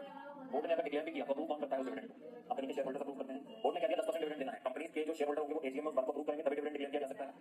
बोर्ड के प्रपोजल पे डिविडेंड डिक्लेयर नहीं होता, शेयर होल्डर्स के अप्रूवल पर डिक्लेयर होता है। ठीक है, अब इंटरनल डिविडेंड क्या होता है बेटा? जो कंपनी जो डिविडेंड हम दो एजीएम्स के बीच में दे देते हैं, मतलब एजीएम के बाद डिविडेंड जाएगा, सेकंड वाली एजीएम के बाद डिविडेंड अगर डिक्लेयर हुआ तो जाएगा। अगर इन दोनों के बीच में अगर मैंने कोई डिविडेंड कर दिया उसको बोलते हैं इंटरनल डिविडेंड। यानी company during the current year अगर उन्हें लगता है कि उनको उनका अच्छा प्रॉफिटेबिलिटी चल रहा है तो वो अपने शेयर होल्डर्स को रिवॉर्ड करने के लिए ड्यूरिंग द करंट ईयर भी डिविडेंड जो है अपने पास प्रपोज कर देते हैं। अब सर इंटरनल डिविडेंड के जो रूल्स हैं वो वही सेम रूल्स हैं जो डिविडेंड के लिए थे, जो भी अपने पांच कंडीशन पढ़े ना सेम इस पे भी अप्लाई होते हैं। क्यों? क्योंकि वो कहता है dividend includes internal dividend, hence all the rules apply to it too. मतलब जो रूल डिविडेंड पे लगता है वो इंटरनल डिविडेंड पर भी लगता है। यहाँ पर एक और प्रोविजन पढ़ लीजिए, इंटरनल डिविडेंड में जो कंडीशन लगानी है वो कैसे कब तक लगानी होती है वो लिखा है। कहता है अ कंपनी में declare internal dividend during any financial year out of the surplus in the PNL account and out of the profits of the current financial year. जैसे मैं बोलता हूं बेटा मेरा फाइनेंशियल ईयर अप्रैल से शुरू हुआ है, अप्रैल मई जून जुलाई अगस्त। अब मैं बोलता हूं कि मैं अगस्त में इंटरनल डिविडेंड दे रहा हूं, अगस्त में इंटरनल डिविडेंड दे रहा हूं, तो क्या बोलते हैं आप इंटरनल डिविडेंड कहां से दे सकते हैं? या तो आप सरप्लस ऑफ पीएनएल में से दे सकते हैं, आपकी बैलेंस शीट में पीएनएल में कोई सरप्लस पड़ा हुआ है, या तो इंटरनल डिविडेंड आप वहां से दे सकते हैं, या फिर जो आपने अभी तक करंट ईयर में प्रॉफिट कमाया है इन 4 महीनों में, या तो आप इस करंट ईयर के प्रॉफिट्स में से भी अपना डिविडेंड जो है वो दे सकते हैं। बात समझना? या तो आप प्रॉफिट्स जो सरप्लस आपकी बैलेंस शीट में पड़ा हुआ है पीएनएल अकाउंट के नाम से इसमें से दे सकते हैं, या तो अभी तक इन 4 महीनों में तुमने प्रॉफिट कमाया है इसमें से डिविडेंड दे सकते हैं। बात एकदम क्लियर है, सिंपल है। अगली बात वो ये बोलता है, अगली बात कहता है in case the company has loss during the current financial year up to the end of quarter immediately preceding the date of declaration of internal dividend. इसको लाइन को ध्यान से समझते हैं। अगर कंपनी के पास एक लॉस है during the current financial year, मतलब बात हो रही है इसी फाइनेंशियल ईयर की, अगर मैं बात करूं फाइनेंशियल ईयर 24-25 की, बात यहीं से हो रही है, बात यहीं पर हो रही है। तो ये क्या बोलता है, कह रहा है अगर कंपनी के पास लॉस है during current financial year up to the end of quarter immediately preceding the date of declaration of internal dividend. बेटा क्वार्टर समझते हो आप लोग? 3 मंथ्स का टाइम दिया है। एक साल में कितने क्वार्टर होते हैं? 4 क्वार्टर होते हैं। सही से रिकॉर्ड ही नहीं कर रही है। अप्रैल मई जून, दूसरा क्वार्टर होता है जुलाई अगस्त, यहाँ पे सितंबर, कैसे रिकॉर्डिंग चल रहा है? फिर तीसरा क्वार्टर अक्टूबर नवंबर दिसंबर, चौथा क्वार्टर जनवरी फरवरी मार्च। बेसिक सी बात है, ऐसी कोई बड़ी बात नहीं है, तो आपको ना बताऊं। अब वो कहता है अगर कंपनी के पास लॉस है during the current financial year up to the end of quarter immediately preceding the date of declaration of internal dividend. अगर कंपनी के पास लॉस है up to the end of quarter immediately preceding the date of dividend, मान लेते हैं मैं यहाँ पर डिविडेंड डिक्लेयर करता हूँ 19 अगस्त को। अब 19 अगस्त से पहले जो क्वार्टर खत्म हुआ है immediately preceding the date of declaration, अगर आपके पास एक लॉस है during the current year up to the end of quarter immediately preceding the date of declaration of dividend. अब यहाँ पर मेरा date of declaration of dividend था 19 अगस्त का, वो कहता है अगर 19 अगस्त से पहले वाला जो क्वार्टर है up to the end of quarter immediately preceding the date of declaration of dividend, अगर यहाँ पर एक लॉस है, in that scenario my dear students आपका जो रेट ऑफ इंटरनल डिविडेंड होगा that should be less than और equal to average rate of dividend of last 3 financial years. कहने का मतलब ये है फिर वही वाला जो कंडीशन अभी बताया था, लास्ट 3 फाइनेंशियल ईयर्स का एवरेज रेट 12% है, तो आप 12% से ज्यादा का इंटरनल डिविडेंड नहीं ले सकते। सुनो मेरी बात, देखो अगर तो तुम्हारे पास प्रॉफिट है, अगर यहाँ पर तुम्हारे पास अप्रोप्रिएट प्रॉफिट्स हैं Q1 में, तब कोई तुम्हारे पे कोई कंडीशन नहीं लगा, तुम्हारे पास Q1 में एडिक्वेट प्रॉफिट्स हैं, इतना प्रॉफिट है कि तुम्हें जितना डिविडेंड बांटना है तुम्हारे पास उतना इस करंट क्वार्टर में प्रॉफिट आया है तो पूरा का पूरा प्रॉफिट डिविडेंड बांट दो, कोई तुमसे कुछ नहीं पूछ रहा। लेकिन अगर तुम्हारे पास जो जिस डेट पर तुम इंटरनल डिविडेंड डिक्लेयर कर रहे हो उसके प्रीसीडिंग क्वार्टर में अगर एक लॉस आया, जिस दिन डिविडेंड डिक्लेयर कर रहे हो उसके प्रीसीडिंग क्वार्टर में अगर एक लॉस आया था, तो तुम्हारा जो रेट ऑफ इंटरनल डिविडेंड होगा that should be less than और equal to the average rate of dividend for last 3 financial years. तो जो आपका एवरेज रेट ऑफ डिविडेंड होगा वो कितना होगा, और जो आपका रेट ऑफ इंटरनल डिविडेंड होगा वो कितना होगा, that should be less then the average rate for the last 3 financial years. बस एक कंडीशन की तरह है, याद कर लीजिए। एक सिंगल क्वेश्चन इंस्टीट्यूट में दिया हुआ था इलस्ट्रेशन 1, वो हमने आपको करा दिया, बहुत सिंपल सा कॉन्सेप्ट है। आएगा तो 5 नंबर के लिए कैसा इलस्ट्रेशन 1 है वैसा क्वेश्चन पूछ लेंगे, दैट्स ऑल। इसके अलावा आपके पास कुछ और थ्योरेटिकल कॉन्सेप्ट्स भी हैं डिविडेंड के रिलेटेड जिनका एग्जाम में पूछे जाने का प्रोबेबिलिटी नियर टू 0 है। क्यों? जो डिविडेंड के थ्योरेटिकल कॉन्सेप्ट्स हैं वो आपके कंपनीज एक्ट में आप लॉ वाले सब्जेक्ट में पूरा पढ़ते हो, तो सवाल ही पैदा नहीं होता, वो लॉ का सब्जेक्ट का क्वेश्चन यहाँ पे डाल देंगे अकाउंट्स। वहाँ पे उनके पास सफिशिएंट 100 नंबर है जहाँ पर वो उसके प्रोविजंस खुद से पूछ सकते हैं, लेकिन स्टिल हम थोड़ा सा टाइम लगाएंगे, आउटराइट उन चीजों को छोड़ेंगे नहीं। आप लोग अपने मॉड्यूल्स में आइए, मॉड्यूल्स में आकर जो डिस्ट्रीब्यूटेबल प्रॉफिट का कॉन्सेप्ट है वो आपका 11.18 पेज नंबर से स्टार्ट हो रहा है। इसका प्रैक्टिकल पोर्शन मैंने आपको पूरा करवा दिया है, इसका थ्योरेटिकल पोर्शन मैं आप लोगों को रीड करवाने जा रहा हूँ जो आपको लगेगा कि सिमिलर है, जो आप लॉ में पढ़ चुके हो, कुछ नया नहीं है। तो ये यहाँ 7.6 पेज ये जो टॉपिक है ये सब मेरे नोट्स में ऑलरेडी लिखा हुआ है समराइज्ड मैनर में, आप वहां से इसको पढ़ सकते हैं। ये रही वो 5 कंडीशंस, इनको भी मैंने समराइज करके आपके इजी मेमोरीज के लिए वहां लिखा हुआ है। हम यहाँ से अपने पास पढ़ना स्टार्ट करेंगे ट्रांसफर टू रिजल्ट्स। ये थ्योरी क्वेश्चंस हैं, जस्ट आपको रीडिंग लेना है अकाउंट्स पर्पस के लिए और कुछ नहीं, जस्ट आपको रीडिंग लेना है और कुछ नहीं, ठीक है। पेज नंबर क्या है सर? 11.20 पेज नंबर पर अपने मॉड्यूल में आ जाएंगे। कहता है बोर्ड ऑफ डायरेक्टर्स, सबसे पहले समझते जाओ, they are free and can appropriate a part of profits to the credit of reserve. अब बोर्ड ऑफ डायरेक्टर्स के पास ये पावर है कि हर ईयर के प्रॉफिट्स में से वो अपने पास अपने रिजर्व्स में एक पैसा मतलब कुछ पैसा डालते हैं। लाइक अभी मैंने आपको ये प्रैक्टिकल क्वेश्चन 9 करवाया था, प्रैक्टिकल क्वेश्चन 9 में एक एडजस्टमेंट था, transfer to general reserve at the rate of 10%। अब बोर्ड ऑफ डायरेक्टर्स क्या कर रहे थे, अपने जो प्रॉफिट उन्होंने कमाया था उसमें से 10% अपने रिटेन अर्निंग्स का पार्ट बना रहे थे, जनरल रिजर्व में डाल रहे थे अलग से पैसा। तो यही कह रहा है कि बोर्ड ऑफ डायरेक्टर्स के पास दे आर फ्री, वो जितना चाहे उतना अपने पास अपने रिटेन अर्निंग्स के फॉर्म में रख सकते हैं, रिजर्व्स के फॉर्म में रख सकते हैं, कोई दिक्कत नहीं है उसके अंदर। पॉइंट नंबर 2 कहता है appropriation of a part of payment is sometimes also made under the law. अब कभी कभी क्या होता है, ट्रांसफर टू रिजर्व जो होता है वो लॉ बेस्ड कंप्लायंसेस भी हमें करने पड़ते हैं। उसमें कुछ एग्जांपल्स आपको दिए हैं, जैसे बैंकिंग रेगुलेशन एक्ट के अंदर एक फिक्स परसेंटेज डिफाइंड है जितना हर बैंक को अपना प्रॉफिट अपने रिटेन अर्निंग्स में रखना ही रखना है। अब fix percentage of profit of banking company must be transfer to general reserve before any dividend can be distributed. तो कभी कभी क्या होता है, बोर्ड अपनी तरफ से बोलता है कि हम इतना अपने पास ट्रांसफर करेंगे जनरल रिजर्व में। कभी कभी क्या होता है, स्टैट्यूटरी कंप्लायंसेस हो जाते हैं, कोई एक्ट आपको बोल देता है कि आपको ये करना नहीं पड़ेगा। जैसे बैंकिंग रेगुलेशन का हमने एग्जांपल लिया, कहता है transfer of part of profit to reserve is also necessary when company is undertaking at the time of raising of loan that before any part of profit is distributed a specified percentage of profit every year would be credited to reserve. Second उन्होंने कहा contractual obligation भी हो सकती है। पहला क्या था, statutory obligation, statutory compliance, और दूसरा क्या था बेटा, कॉन्ट्रैक्चुअल ऑब्लिगेशन। कॉन्ट्रैक्चुअल ऑब्लिगेशन क्या बोलता है मेरे बेटे, कॉन्ट्रैक्चुअल ऑब्लिगेशन क्या बोलता है मेरे बेटे, कहता है कभी कभी कॉन्ट्रैक्ट में भी आपकी ऐसी बात लिखी जा सकती है कि आपको अपने पास रिजर्व में इतना पैसा ट्रांसफर करना है हर पीरियड के प्रॉफिट्स में से, तो कॉन्ट्रैक्चुअल ऑब्लिगेशन भी हो सकती है before distribution of any profit. कहता है apart from appropriations mentioned above, ऊपर वाली दो चीजों को छोड़ दो, it may also be necessary to provide for losses and arrears of depreciation and to exclude capital profit as mentioned earlier to highlight the amount of divisible profit. तो बोल रहा है अब प्रॉफिट आपने निकाल लिया था, उसमें से आपने जनरल रिजर्व में पैसा भेजना है, वो या तो आपको कोई लॉ बोल सकता है या कोई कॉन्ट्रैक्ट बोल सकता है, या फिर क्या हो सकता है, तीसरी चीज आपको अपने पास ऐसा भी इंश्योर करना है कि before you distribute any dividend this you have to ensure all the losses, unabsorbed losses, depreciation, unabsorbed depreciation and आपके कोई कैपिटल प्रॉफिट्स हैं, ये सब एक्सक्लूड कर दिए जाए आपके प्रॉफिट्स में से। मतलब इन सब चीजों को आप अपने पास राइट ऑफ कर चुके हैं। जैसे अगर प्रॉफिट में कैपिटल प्रॉफिट आए हुए हैं, कोई सेल ऑफ बिजनेस यूनिट आपने किया था, उस सेल ऑफ बिजनेस यूनिट का प्रॉफिट आ रहा है, तो वो रेवेन्यू प्रॉफिट नहीं है, कैपिटल प्रॉफिट नेचर का होता है। तो कह रहा है ऐसे प्रॉफिट को हटा दीजिए आप अपने रेवेन्यू प्रॉफिट में से, और अगर आपके पास कोई एक्यूमुलेटेड लॉसेस पड़े हैं तो रेवेन्यू प्रॉफिट में से राइट ऑफ कर दीजिए। आप अपने आज के नेट रेवेन्यू प्रॉफिट निकालिए जिनमें से आप डिविडेंड बांट सकते हैं। तो ये चीजें आपको इंश्योर करनी है before distribution of any dividend. आगे डिक्लेरेशन ऑफ डिविडेंड के रूल्स क्या कहते हैं, पहले दो पैराग्राफ में बेटा जो इंटरिम डिविडेंड की बात मैंने आप लोगों को समझाई थी, वही इंटरिम डिविडेंड की बात लिखी हुई है, ये हम ऑलरेडी आपके नोट्स में कवर कर चुके हैं कि इंटरिम डिविडेंड में जो same rules dividend pay apply होते हैं वही इंटरिम डिविडेंड पे अप्लाई हो रहे हैं। और अगर कोई लॉस आता है up to the quarter ending immediately preceding the date of your date of declaration of interim dividend, तो the rate of interim dividend cannot exceed the average of the last 3 years. यही बात यहां पर लिखी है, ये आप अपने पास दोनों पैराग्राफ पढ़ सकते हैं। जो बात आपने यहां पर सीखनी है वो क्या है, वो यहां पर की पहली बात सीखनी है कि जब भी आप अपने पास अपना डिविडेंड डिक्लेयर करेंगे 5 दिनों के अंदर अंदर आपको उसको एक सेपरेट बैंक अकाउंट में ट्रांसफर करना। कहता है the amount of dividend including interim dividend should be deposited in a scheduled bank in a separate account within 5 days from the date of declaration of such dividend. 5 दिनों के अंदर अंदर आपने जैसे डिविडेंड डिक्लेयर किया 10% का, अब जो मेरा क्वेश्चन था हमें 8 लाख रुपए का डिविडेंड देना था, वो 8 लाख रुपए जो है आपके पास आपको एक सेपरेट बैंक अकाउंट में डालकर रख देने हैं with scheduled bank. Scheduled bank के साथ एक नया अकाउंट खुलवाइए जिसके अंदर आपके पास वो डिविडेंड के 8 लाख रुपए उस अकाउंट में होने चाहिए 5 दिनों के अंदर अंदर डिक्लेरेशन के। समझ में आ रही है? उसके बाद कहता है दूसरी चीज, जो भी डिविडेंड आपने पे करवाना है that dividend shall be paid to the shareholder or to his order. Or to his order का मतलब क्या होता है कि जिसको वो कह दे, जैसे मैंने कहा मेरा डिविडेंड अंशुमन को दे देना या मेरा डिविडेंड मेरे बैंकर को दे देना, तो जिसको वो कहते हैं उसको या फिर शेयर होल्डर को तुमने देना है। कहता है no dividend to be paid by the company in respect of any share there except to the registered shareholder. किसी और को वो नहीं देंगे डिविडेंड, और टू हिज ऑर्डर या जिसको वो कह दे, और टू हिज बैंकर या उसके बैंकर को उसके बैंक अकाउंट में डलवा देंगे। And should not be payable accept in cash, मतलब तुमको जो डिविडेंड देना है कंपनी ने कहा वो कैश में देना है। अब तुम यहाँ पे तुम्हारे दिल में बात आएगी सर कैश में देना है, ये कैसी बात हो गई, मैं एक रुपए को कैश में थोड़ी ना हिसाब करता रहूंगा, बैंकिंग चैनल के थ्रू पेमेंट होना चाहिए। आगे वो बात लिखी हुई है, एक बार यहाँ से जरा इधर आकर पढ़ो। कहता है provided further that any dividend which is payable in cash may be paid by cheque or warrants or in electronic mode to the shareholder entitled to the payment of dividend. वो कहते हैं cash से हमारा यही मतलब है, cash, bank, warrant, electronic transfer, आप किसी के भी थ्रू पेमेंट करा सकते हैं। Cash we don't mean hard cash, cash we mean cheque, electronic transfer all is included in cash. आगे बोल रहा है provided that nothing in section 123 should be deemed to prohibit capitalisation of profits. Capitalisation of profits का मतलब क्या होता है, bonus issue. CA foundation में पढ़ाया था ना, भूल क्यों जाते हो? कैपिटलाइजेशन ऑफ प्रॉफिट का मतलब होता है bonus issue. Nothing contained in this section prohibits bonus issue. मतलब ये बात मैंने अपने नोट्स में भी लिख रखा था, प्री रिजर्व आपके पास पढ़ा है, हम आपको ये नहीं कहते कि अगर आप डिविडेंड दे रहे हो तो बोनस इशू नहीं कर सकते। No, nothing contained in this section prohibits bonus issue. आप बोनस इशू करवा सकते हैं फॉर द पर्पस क्या है, कैपिटलाइजेशन ऑफ प्रॉफिट्स और reserves of a company for the purpose of issuing fully paid bonus shares और paying up any amount for the time being unpaid on any shares held by the members of the company. तो दो तरीके का bonus issue नहीं होता था, either issue of fully paid shares, either issue of fully paid shares और making party paid shares fully paid. ये वही बात आगे लिखी हुई है, ये वही बात आगे लिखी हुई, कुछ नहीं है। डिक्लेरेशन ऑफ डिविडेंड में जो आपको बात याद रखनी है वो ये बात याद रखनी है कि 5 दिनों के अंदर डिक्लेरेशन के आपको एक सेपरेट बैंक अकाउंट में पैसा ट्रांसफर कर देना है डिविडेंड का। This is the thing that you need to remember. समझ आ गई? समझ आ गई? आगे डिविडेंड ऑन प्रेफरेंस शेयर्स के लिए क्या बोलता है, कह रहा है जो भी प्रेफरेंस शेयर होल्डर्स हैं उनको फिक्स्ड रेट ऑफ डिविडेंड दिया जाएगा, इक्विटी शेयर होल्डर से पहले दिया जाएगा, वही बात लिखी हुई है। Holders of preference shares are entitled to receive dividend at a fixed rate before any dividend is declared on equity shares. Equity वालों को देने से पहले प्रेफरेंस वालों को दिया जाएगा, but such right may be exercise subject to their being profits and directors recommending payment of dividend. Preference holder सभी डिविडेंड डिमांड कर सकते हैं, पहला एक तो प्रॉफिट होना चाहिए, दूसरा डिविडेंड भी डायरेक्टर्स ने प्रपोज किया हो कि हम दे रहे हैं। इक्विटी वालों को अगर प्रपोज किया है तो प्रेफरेंस तुमको पक्का मिलेगा, निश्चित होकर बैठे रहो। समझ में आ गई ना? लेकिन अगर उन्होंने प्रपोज ही नहीं किया फिर तो कोई डिविडेंड नहीं जाएगा। चलिए चलिए dividend on party paid shares क्या बोलता है भाई, पार्टी पेड शेयर्स में एक प्रोपोर्शन में डिविडेंड पे होता है in the proportion of the capital which is paid up. कहता है कंपनी में इसको ऑथराइज बाय आर्टिकल ने ऑथराइज किया है pay a dividend in proportion to the amount which is paid on each share. जितना पेड अप कैपिटल होगा उसी के प्रोपोर्शन में डिविडेंड दिया जाए।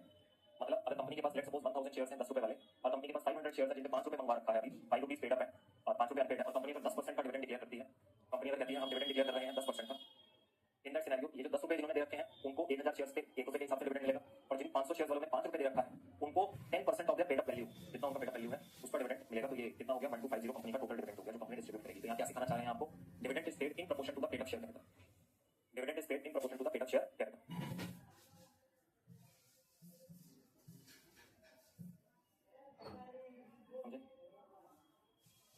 कॉल्स इन एडवांस के लिए सीए फाउंडेशन से पढ़ते आए हैं। अगर किसी इंसान ने अपना एडवांस में पेमेंट करा दिया, जैसे मान लेते हैं यहाँ 500 पैसे 100 ऐसे शेयर होल्डर आए जिन्होंने पूरे 10 रुपए दे दिए, हमने मंगवाई भी नहीं तो एडवांस में दे गए, कॉल्स इन एडवांस, उस पर कोई डिविडेंड का पेमेंट नहीं होता। Calls paid in advance do not rank for payment of dividend, उस पर कोई डिविडेंड का पेमेंट आपको नहीं मिलने वाला। लास्ट हमारा एक तो थ्योरेटिकल पॉइंट आ जाता है, वो रह जाता है पेमेंट ऑफ डिविडेंड। यहाँ पर एक प्रोसेस समझाया हुआ है कि जो डिविडेंड अगर कोई क्लेम करने नहीं आता या जो अनपेड रह जाता है डिविडेंड, उसका क्या करना होगा। लॉ में आपने ये पूरा सेक्शन पढ़ा होगा अच्छे से, तो कोई दिक्कत नहीं है, हम आपको यहाँ पर पूरा प्रोसेस समझाएंगे। पूरे प्रोसेस को समझने के लिए आप अपने पास कुछ इस तरीके से टाइमलाइन ड्रॉ कर सकते हैं अपने कॉपीज में, इस तरीके से टाइमलाइन ड्रॉ कर सकते हैं। रजिस्टर में बना लो, कॉपी में बना लो, समझने के लिए ड्रॉ करना है, ठीक है बेटा। सबसे पहले मान लेते हैं यहाँ पर जो डे 0 है, यहाँ पर सबसे पहले मान लेते हैं इधर हुआ मेरा डिक्लेरेशन, अप्रूवल आया, मैंने मार्केट में डिक्लेयर कर दिया डे 0 पे। अब डे 0 के बाद सबसे पहले मुझे क्या करना होता है, 5 दिनों के अंदर अंदर, ये 5 डेज का टाइम मेरे को दिया गया है, मुझे क्या करना है, सबसे पहले शेड्यूल बैंक के साथ एक अकाउंट ओपन करवाना है और सारा का सारा डिविडेंड का पैसा शेड्यूल बैंक में डलवाना है। ये बात अभी तक हम कर चुके हैं जो मैंने यहाँ पे लिख दिया, ठीक है। अब हम जो पढ़ने जा रहे हैं वो ये पढ़ने जा रहे हैं कि अगर डिविडेंड अनक्लेम्ड रहता है या अनपेड रहता है अप टू 30 डेज, तो फिर क्या करना, चलिए आइए देखते हैं। कहता है as per section 124 dividend has been declared by the company but has not been paid और claimed within 30 days from the date of declaration. मतलब ये डेट ऑफ डिक्लेरेशन था, यहाँ से अगर 30 दिन तक 30 डेज तक अगर ये डिविडेंड जो है वो अनपेड कुछ डिविडेंड रह जाता है, अब मैंने सारे कंप्लायंसेस कर दिए हैं लेकिन फिर भी अनपेड रह गया, कोई क्लेम करने नहीं आया या उसका बैंक डिटेल्स नहीं था, मैं उसके अकाउंट में नहीं देख पाया, to any shareholder entitled to the payment of dividend, the company should within 7 days from the date of expiry of said period of 30 days, मतलब इस 30 डेज की एक्सपायरी के बाद तुम्हें 7 दिन का टाइम कंपनी हम दे रहे हैं, तो 7 दिन के टाइम में कंपनी तुम्हें क्या करना है, विदिन 7 डेज आपको अपने पास क्या करना है, transfer the total amount of dividend which remains unpaid और unclaimed to a special account to be opened by the company in that behalf in any scheduled and to be called unpaid dividend account. 7 दिन के अंदर अंदर तुम इसको एक separate account में पैसा दोबारा से ट्रांसफर करोगे और उस अकाउंट को क्या बोलोगे अपने पास, अनपेड डिविडेंड अकाउंट। इसको क्या बोलोगे, अनपेड डिविडेंड अकाउंट। समझ में आ गई जी बात, समझ में आ गई जी बात, चलिए।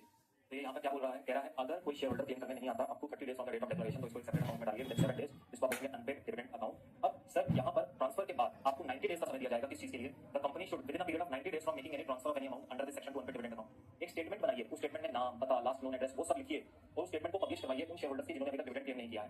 दे shall prepare a statement containing name, last known address, unpaid dividend to be paid to each person and place it on the website of the company if any and also on any other website approved by the central government for this purpose in such manner and such other particulars as may be prescribed. वो कहता है इसको यहाँ पर transfer करने के बाद हम आपको 90 दिनों का समय और दे रहे हैं। अब क्या करिए कंपनी, 90 डेज में एक लिस्ट तैयार करिए। लिस्ट किसकी होगी, शेयर होल्डर्स की लिस्ट होगी जिसमें उनका नाम, पता, लास्ट नोन एड्रेस, सारा डिटेल्स रहेगा, उनको कितना डिविडेंड देना है वो सब रहेगा और इसको कहाँ प्लेस कर देना कंपनी, तुम अपनी वेबसाइट पे या किसी गवर्नमेंट पोर्टल पर जो सरकार नोटिफाई करेगी अंडर देयर रूल्स, वहां पर जाकर तुम इस लिस्ट को पोस्ट कर देना कि ये जो शेयर होल्डर्स हैं जिन्होंने हमसे नहीं क्लेम किया।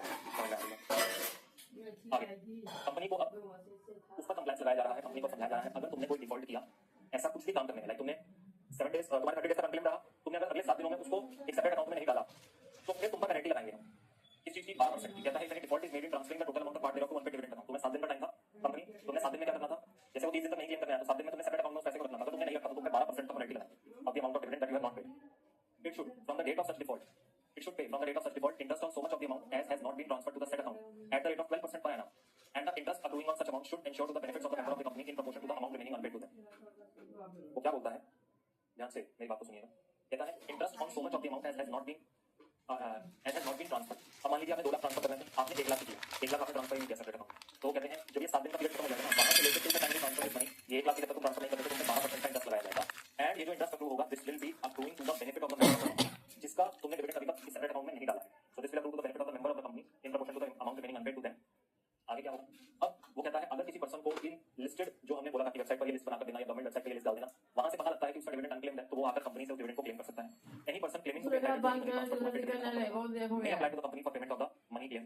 अब जो भी जिसका भी अनक्लेम्ड डिविडेंड था वो कंपनी के पास आकर उसको क्लेम कर सकता है। पॉइंट नंबर 5 कहता है any money transfer to unpaid dividend account which remains unpaid or unclaimed for a period of 7 years। अब क्या कह रहा है, कंपनी ने पैसा ट्रांसफर किया 7 इयर्स तक from the date of such transfer, company ने इस सेपरेट अकाउंट में पैसा ट्रांसफर किया था। अब डेट ऑफ ट्रांसफर से 7 साल तक अगर 7 इयर्स तक अगर ये पैसा अनक्लेम्ड रहा, कोई आया ही नहीं, ऐसा होता था ना बेटा पहले, जैसे तुमने सुना होगा दादाजी ने कुछ शेयर्स खरीदे थे, कुछ शेयर्स उनके क्या कहते हैं जाने के बाद उनके लॉकर में से निकले और फिर जाकर उनके जो आगे बच्चे हैं कंपनी से उन शेयर्स को क्लेम करते हैं। वो इतने पुराने शेयर्स थे, उन्होंने कहीं 1950 1960 में कंपनियों में पैसा लगाया था कि वो कागज अब जाकर निकले हैं, तो वो एक अलग से प्रोसीजर चलता है, फिर उसका ये प्रूव करना पड़ता है कि हम इन शेयर्स के मालिक। तो यही नहीं हुए है। पहले फिजिकल फॉर्म में मिला करते थे, किसी बड़े ने खरीद लिए शेयर पूरा बड़ा है। कभी मिले ही नहीं, वो बड़े चले गए दुनिया से और बाद में बच्चों को ये आगे उनके देखिए। पोतियों को जब वो शेयर मिले तो जाकर पूरा उन्होंने बड़ा है। तो यही बोल रहे हैं बात की, अगर from the date of transfer अगर 7 साल तक भी कोई डिविडेंड मिलने नहीं आता तो कंपनी तुम उस पैसे को एक सेपरेट सरकारी फंड में ट्रांसफर करना, जिसको नाम दिया गया investor education and protection fund. अगर 7 साल तक अगर उसको कोई गेन करने नहीं आता है from the date of transfer, then it should be transferred by the company along with the interest accrued. जो इंटरेस्ट उस अमाउंट पे आ रहा था उसके साथ कंपनी को क्या करना पड़ेगा, उसको investor education and protection fund में ट्रांसफर करना पड़ेगा। And the company should send a statement in the prescribed form containing the details of such transfer to the authority। अब वो सारा डिटेल्स उनको प्रोवाइड कर देंगे कि हमने ये शेयर होल्डर्स हैं जो अभी तक क्लेम करने नहीं आए हैं, इनसे रिलेटेड पैसा इन्वेस्टर एजुकेशन प्रोटेक्शन फंड में डाला है, और अथॉरिटी आगे से उनको एक एक्नॉलेजमेंट देगा and that authority should issue a receipt to the company as an evidence for such transfer. इस ट्रांसफर के लिए उनको एक रिसीट दे दिया जाएगा कि आपने ये पैसा जमा करवा दिया है। और सर जी जो पैसा तुमने यहाँ इन्वेस्टर एजुकेशन प्रोटेक्शन फंड में डाला है, जो तुमने शेयर्स का डिविडेंड यहाँ पर डाला है, सरकार कहती है कि अब ऐसे जो शेयर्स हैं जिनका डिविडेंड 7 साल से अनक्लेम्ड पड़ा हुआ है, डिविडेंड तो तुमने इन्वेस्टर एजुकेशन प्रोटेक्शन फंड में भेज दिया, ऐसे शेयर्स को भी तुम इन्वेस्टर एजुकेशन प्रोटेक्शन फंड के नाम पर भेज दो। मतलब जो शेयर है, मैंने तो बोला कि जो डिविडेंड अनक्लेम्ड है पहले उसको भेजो, और जिन शेयर्स पर ये डिविडेंड अनक्लेम्ड है उन शेयर्स को भी इन्वेस्टर एजुकेशन प्रोटेक्शन फंड के पास भेज दो। देखो क्या बोलता है, all shares in respect of which unpaid और unclaimed dividend has been transferred to investor education protection fund should also be transferred by the company in the name of investor education protection fund along with the statement containing details as may be prescribed। कहने का मतलब क्या है, कहने का मतलब ये है कि जो जिनका डिविडेंड तुमने भेज दिया इन्वेस्टर एजुकेशन प्रोटेक्शन फंड में, उनके शेयर्स भी आप अपने पास क्या करिए, ये shares should also be transferred by the company in the name of investor education protection provided that any claimant of the shares transferred above shall be entitled to claim the transfer of shares from investor education protection fund in accordance with such procedure and on submission of such documents as may be prescribed। अब जब आगे कोई इन shares को claim करने आएगा, ये मेरे shares हैं, तो वो अपने prescribed documents investor education protection fund को सबमिट करेगा, और अगर वो प्रूव कर पाता है तो ये शेयर्स उसे दे दिए जाएंगे। तो यहाँ पे वही बात लिखी गई है, वो यही कह रहे हैं कि ये शेयर्स उनको भेज दो और जिसको क्लेम करने आना है वो इस इन्वेस्टर एजुकेशन प्रोटेक्शन फंड से आकर अपने शेयर्स और अपने डिविडेंड को क्लेम करें। आगे लिखा गया, कंपनी अगर तुमने कोई फेलियर किया किसी भी कंडीशन के साथ कंप्लाई करने के लिए, तो कंपनी तुम पर तो पेनल्टी लगाएंगे ही लगाएंगे। जो डायरेक्टर्स रिस्पांसिबल होंगे इन सारी चीजों का कंप्लायंस देखने के लिए, उनको भी नहीं छोड़ा जाएगा। क्या बोलता है, if the company fails to comply with any of the requirements of this section, company will be punishable with a fine which will not be less than 5 lakh but which may extend to 25 lakh।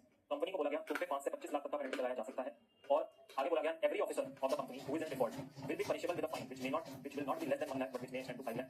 Officer के लिए बोला गया, officer मतलब director के लिए बोला गया 1 से 5 लाख तक का फाइन तुम पर भी लगाया जाएगा। समझ में? तो ये आपका पूरा प्रोविजन था पेमेंट ऑफ डिविडेंड का, जहां उसने कहा था 30 दिन में सेपरेट अकाउंट में डालना, अगर 30 दिन तक अनक्लेम रहता है तो अगले 7 दिन में सेपरेट अकाउंट में डाल दीजिए अनपेड डिविडेंड अकाउंट में, और from the date of deposit अपने पास कितने समय के अंदर ये बता दीजिए इनका डिटेल्स क्या है, उनका नाम, address, number, dividend outstanding site list अपने वेबसाइट पर पोस्ट कर दीजिए, और अगर 7 साल तक वो फिर भी अनक्लेम रहता है तो इन्वेस्टर एजुकेशन प्रोटेक्शन फंड में डिविडेंड उस पर अप्रूव होने वाला इंटरेस्ट और उससे रिलेटेड शेयर्स सब भेज दीजिए, और क्लेमेंट को कहिए हमसे आकर क्लेम करें शेयर्स। अगर कंपनी तुमने कोई डिफॉल्ट किया तो उनको और डायरेक्टर्स सभी को पेनल्टी लगाएंगे जो इसके लिए रिस्पांसिबल है। समझ में आ गई जी बात? समझ में आ गई जी बात? इसी के साथ हमारा ये फाइनेंशियल स्टेटमेंट्स वाला चैप्टर फिनिश होता है। अब हम लेंगे छोटा सा ब्रेक, सर ब्रेक के बाद हम लोग अपने पास अपना जो कैश फ्लो स्टेटमेंट वाला यूनिट नंबर 2 है उसको स्टार्ट करेंगे। तो आज 10 से 12 मिनट के बाद, ठीक है? Okay bye. 在爸爸那个地方，那国产的是那个看的是，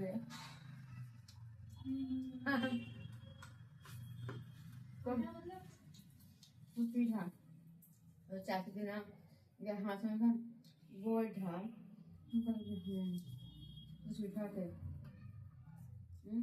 但把你看这个。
हाँ जी बेटा जी,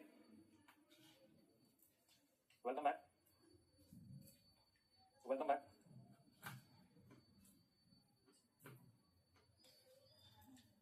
चलिए शुरू करें अपने पास एक नया टॉपिक कैश फ्लो स्टेटमेंट का।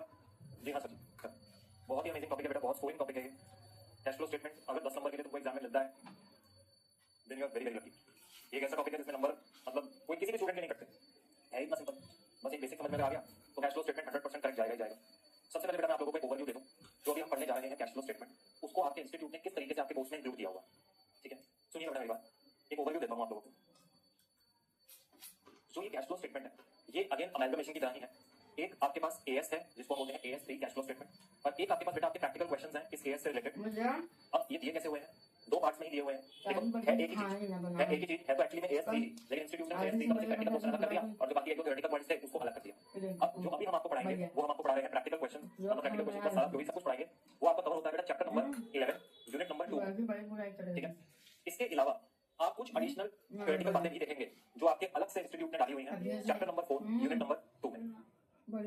आपके कोर्स का पार्ट एक पोर्शन चैप्टर 11 में है, एक पोर्शन चैप्टर 4 में डाला हुआ है। अब सवाल ये उठता है कि हम इसको कैसे पढ़ने वाले हैं, या हम इसको अलग अलग पढ़ेंगे या हम अंडरस्टैंडिंग करेंगे और अलग अलग नहीं पढ़ने वाले। सर हमारी क्लासेस में मैं आप लोगों को कंबाइन पढ़ाऊंगा इन दोनों चीजों को, क्योंकि है ये एक ही टॉपिक है, ये कैश फ्लो स्टेटमेंट जिसका ओरिजिनेशन होता है एएस 3 में से। इसका जो प्रैक्टिकल पार्ट है, प्रैक्टिकल क्वेश्चन यहाँ बैठे हैं और थ्योरेटिकल बातें यहाँ बैठी हैं, हम उसको अलग अलग क्लासेस में उसको कंबाइन करेंगे। सर ये बात आप हमें क्यों बता रहे हैं, आप डायरेक्ट क्वेश्चन क्या देंगे, डायरेक्ट चैप्टर क्या देंगे, इसलिए हमारा होता है एग्जाम से पहले कई स्टूडेंट इन चीजों को लेकर कंफ्यूज होते हैं कि सर कैश फ्लो हमारे पास चैप्टर 4 में भी है, चैप्टर 11 में भी है, सर दोनों में क्या फर्क है, कोई फर्क नहीं है, सेम टॉपिक है, इंस्टीट्यूट ने जो डाला हुआ है हम उसको कंबाइन करके चलेंगे। सिंपल इजी है, बात करना देगा। तो आप लोगों ने ये चिंता नहीं करनी कौन सा ये एएस 3 और कौन सा प्रैक्टिकल क्वेश्चन पढ़ना क्या नहीं, नथिंग। आपके लिए एक ही है कैश फ्लो स्टेटमेंट, कंफ्यूजन नहीं है।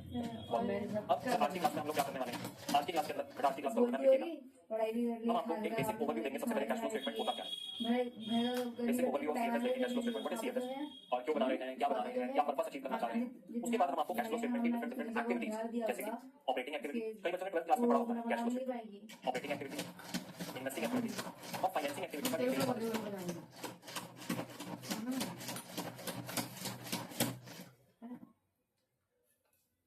ठीक हो गई बात। यहाँ हम आपको आपके मॉड्यूल से पढ़ाएंगे, एग्जांपल्स देंगे, इलस्ट्रेशन 1 करवाएंगे, एग्जांपल्स हम अपने खुद के बनाए हुए एग्जांपल्स आपको क्लास में करवाएंगे। ये आज हम लोगों ने बेसिक अचीव करना, ठीक हो गई बात। लिख लीजिए, उसके बाद हम लोग स्टार्ट करेंगे। लिखिए जी हाँ। अब बेटा बेसिक ओवरव्यू सुनो, कैश फ्लो स्टेटमेंट क्यों बनाया गया और इसको लिखने के पीछे पर्पस क्या, इंस्टीट्यूट ने क्यों आपको इस टॉपिक को आपका कोर्स का पार्ट बनाया। पहली चीज फाइनेंशियल स्टेटमेंट्स का डेफिनेशन या फाइनेंशियल स्टेटमेंट्स के इंक्लूजन्स कौन कौन से होते हैं, balance sheet, P N L, cash flow statement, notes to account and statement of changes in equity, ये 5 इंक्लूजन्स मिलाकर बनता है फाइनेंशियल स्टेटमेंट्स। अब अभी तक तुम लोगों ने क्या पढ़ लिया सर, अभी तक हम लोगों ने बैलेंस शीट पढ़ लिया है शेड्यूल 3 का, हमने पीएनएल पढ़ लिया है शेड्यूल 3 का, हमने नोट्स टू अकाउंट्स पढ़ लिया है शेड्यूल 3 का। अब हम चौथे पार्ट पर आ रहे हैं जो कि है cash flow statement of changes in equity. 5वां पार्ट ये फाइनल में जाकर बैठा हुआ है, इंटर का पार्ट नहीं है, ठीक है। So the cash flow statement क्यों बनाता है business, why it is so relevant that एक कैश फ्लो स्टेटमेंट को फाइनेंशियल स्टेटमेंट्स का पार्ट बनाया गया।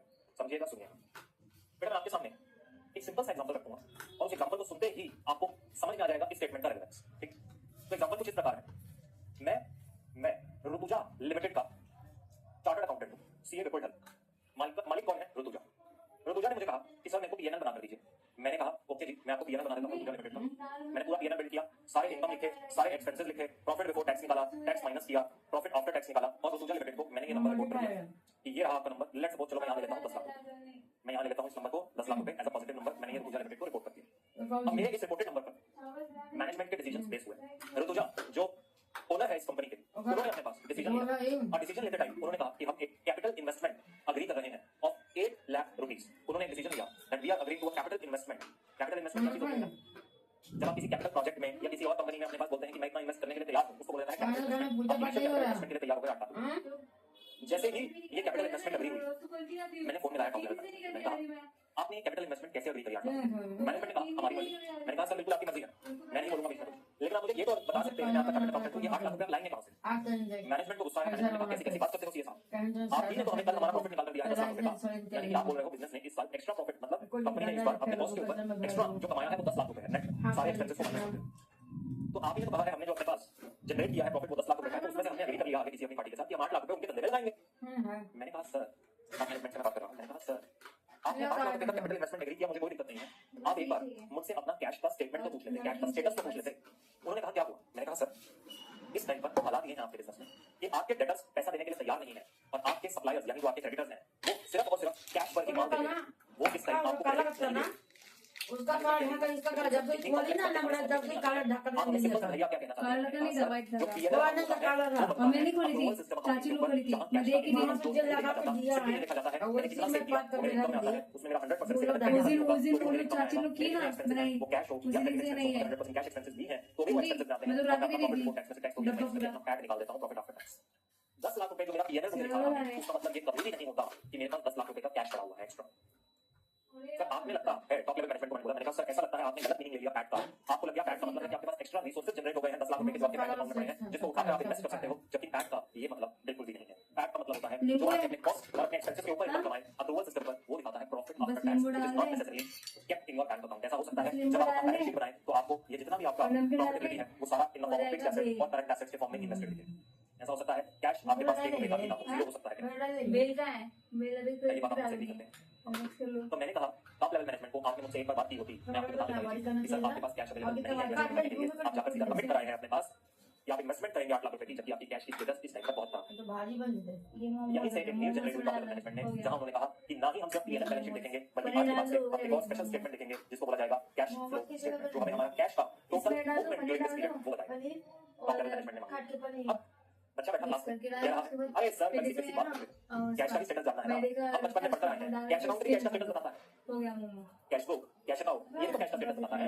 आप कौन सी नई चीज बताने वाले हो कैश फ्लो स्टेटमेंट में? हम तो बचपन में ऑलरेडी पढ़ बैठे हैं कैश अकाउंट के बारे में। अब जो तुमने पढ़ा है कैश अकाउंट ये सब गीत का ना सुन के ना एक बेसिक लेवल ऑफ आपका किसी तो को बोलना है लेजर अकाउंट या कैश बुक में उससे एनालिसिस नहीं करे जा सकता। तुमने कहा सर दोबारा बोलना, क्या कहा आपने अभी? मैंने कहा जो तुमने आज तक कैश अकाउंट या कैश बुक पढ़ा है वो एक बेसिक लेवल ऑफ अकाउंट्स है, बेसिक लेवल ऑफ स्टेटमेंट है, जिसको यूज कर आप कोई एनालिसिस नहीं कर सकते। एक कैश बुक में ऐसा हो सकता है 1 लाख से भी ज्यादा जनरल एंट्रीज का पोस्टिंग आ रहा हो, एक कैश बुक में ऐसा हो सकता है 1 लाख से भी ज्यादा जनरल एंट्रीज का पोस्टिंग आ रहा हो। मेरे लिए जो मैं टॉप लेवल मैनेजमेंट हूं, मेरे लिए पॉसिबल नहीं है उन 1 लाख एंट्रीज को पढ़कर एक एनालिसिस निकालना। It is practically impossible. So in that situation in that scenario मैं कैसे बेटा सोचिए टॉप लेवल मैनेजमेंट है वो कैसे अपने डिसीजन मेकिंग ले अगर उनको यही नहीं पता उनका कैश का स्टेटस क्या है। इसी चीज को देखते हुए कैश फ्लो स्टेटमेंट बनाया गया।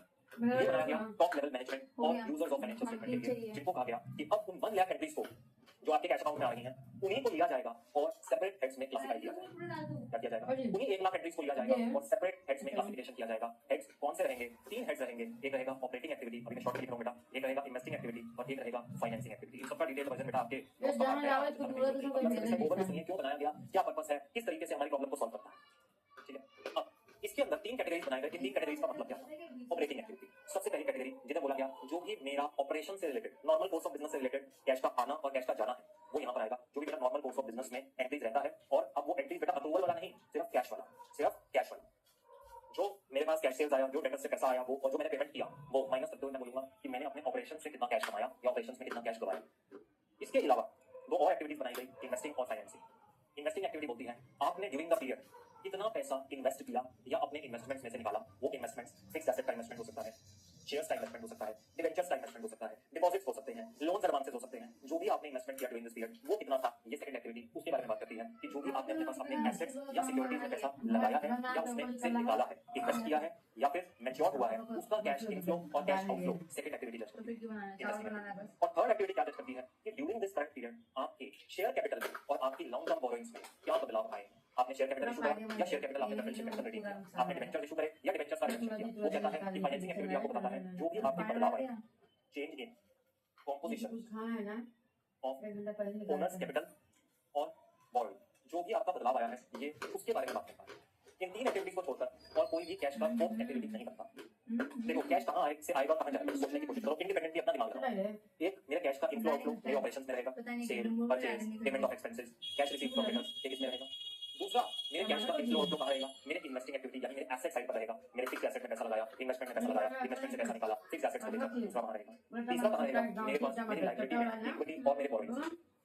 पूरा का पूरा बैलेंस शीट अगर आप अपने दिमाग में सामने इस टाइम पर रखें तो बैलेंस शीट को इन्होंने 3 एक्टिविटीज में डिवाइड कर दिया है। बैलेंस शीट में जो कैश इनफ्लो आता है जैसे एसेट साइड पे फिक्स्ड एसेट हो गए, इन्वेस्टमेंट हो गए, लोन्स एंड एडवांसेस हो गए, ये सब चीजें आपके पास कहां क्लासिफाई कर दिया बेटा इन्वेस्टिंग एक्टिविटी में। उसके बाद तुम यहां पर कहते हो मेरे पास डेटर्स पड़े हैं, मेरे पास मेरा बीआर पड़ा है, ये सब इन्होंने कहां क्लासिफाई कर दिया मेरे बेटे ऑपरेटिंग एक्टिविटी में। और उसके बाद तुम यहां पर इधर ये डेटर्स के सामने यहां क्रेडिटर्स देखते हो, बीपी देखते हो, ये इन्होंने कहां क्लासिफाई किया अगेन ऑपरेटिंग एक्टिविटी में। ये मेरा सारा ऑपरेशंस है, सेल और credit, purchase on credit, bills payable, bill receivable, ये सब मेरे ऑपरेशन से रिलेटेड है। क्या कहते हैं advance income received, rent outstanding, expense outstanding, वो सब यहां पर आपके ऑपरेटिंग एक्टिविटी का पार्ट है। जैसे यहां मेरा रेंट आउटस्टैंडिंग आ रहा है या कोई और एक्सपेंस आउटस्टैंडिंग आ रहा है, कोई प्रीपेड इनकम आ रही है, ये सब चीजें क्या है ऑपरेटिंग एक्टिविटी का पार्ट है। और लास्ट मेरे पास क्या बचता है, मेरा कैपिटल प्लस मेरे टैक्स, ये मेरी फाइनेंसिंग एक्टिविटी का पार्ट है। अगर तुम देखो तो तुम्हारी बैलेंस शीट को 3 कैटेगरीज में तोड़ दिया गया है कैश की मूवमेंट को देखने के लिए। देखो यहाँ पर कैश भी रहेगा, मैं भी जानता हूँ सर कैश और बैंक का बैलेंस रहेगा, वो आपके लिए सेपरेटली डील होता है, ओपनिंग क्लोजिंग बैलेंस में उसको डील करते हैं। उन चीजों को आप जब मैं स्टेटमेंट बनाऊंगा वहां पर देखेंगे। ठीक हो गई बात। अगर पेट्रोल में ठीक चला है गया पूरे दो पूरे बैलेंस शीट को तीन एक्टिविटीज में तोड़ा गया है ऑपरेटिंग ऑपरेशन से related investing investments loans advances fixed assets से रिलेटेड और तीसरा फाइनेंसिंग आपकी शेयर कैपिटल और आपकी सब borrowings से सारे related। लोग मजा करते हैं तो बॉडी हवा मारा Understood? जी सर अब आगे की बात करते हैं सर इन तीन एक्टिविटीज में तोड़ा क्यों गया कोई वही नहीं ठीक है ये भी तो एक पता होना चाहिए ना तो तोड़ा गया भाई तीन एक्टिविटीज वैसे ही कैश अकाउंट क्यों नहीं यूज कर लिया देखिए जब आप इन तीन एक्टिविटीज में तोड़ते हैं आपको आपका एक एनालिसिस समझना आता है इस चीज का एनालिसिस करना समझिएगा आपको ये समझना आता है आपने अपने ऑपरेशन से क्या कमाया क्या गवाया ऑपरेटिंग एक्टिविटी आपने अपने फिक्स्ड एसेट्स में इस साल में कितना नेट इन्वेस्टमेंट किया है या शेयर सिक्योरिटी में कितना नेट इन्वेस्टमेंट किया शेयर कैपिटल और डेट में आपका इस साल में कितना मूवमेंट आया है और आपको कितनी एंट्री नहीं देखनी मान लेते हैं ड्यूरिंग द पीरियड आपकी कोई 1 लाख एंट्रीज में से 10,000 एंट्रीज कैश सेल्स की अब वो कैश सेल का एंट्री ना वन टाइम में कैश फ्लो स्टेटमेंट डालें total as a one item 10,000 item पढ़ना और उन 10,000 आइटम को एक सिंगल लाइन आइटम में एज अ कैश सेल पढ़ने में क्या तुम्हारा टाइम एनर्जी बचता है और क्या तुम बेटर एनालिसिस की तरफ मूव करते हो यस समझ में आती है बेटा इसीलिए कैश फ्लो स्टेटमेंट बनाया गया कि वो जो कैश अकाउंट तुम देख रहे हो उसी को ही समराइज कर एक शेप फॉर्मेट में डाल दो टॉप लेवल मैनेजमेंट के सामने रख दो चीजों को समराइज कर दिया जाएगा सिमिलर टाइप ऑफ एंट्रीज को कंबाइन कर दिया जाएगा ताकि एक समराइज स्टेटमेंट बनाकर टॉप मैनेजमेंट को दिखाया जाएगा क्या कि इस पीरियड में जो कैश का मूवमेंट हुआ है वो किन बेसिस पर हुआ है लाइक ऑपरेशंस में हमने पैसा कमाया तो उस पैसे को कमाकर हमने इन्वेस्टिंग एक्टिविटी में दिखाया कि हमने इन्वेस्टमेंट्स करी और फाइनेंसिंग एक्टिविटी में दिखाया कि उन ऑपरेशन से कमाए हुए पैसे से अपना शेयर कैपिटल रिडीम किया डिबेंचर्स रिडीम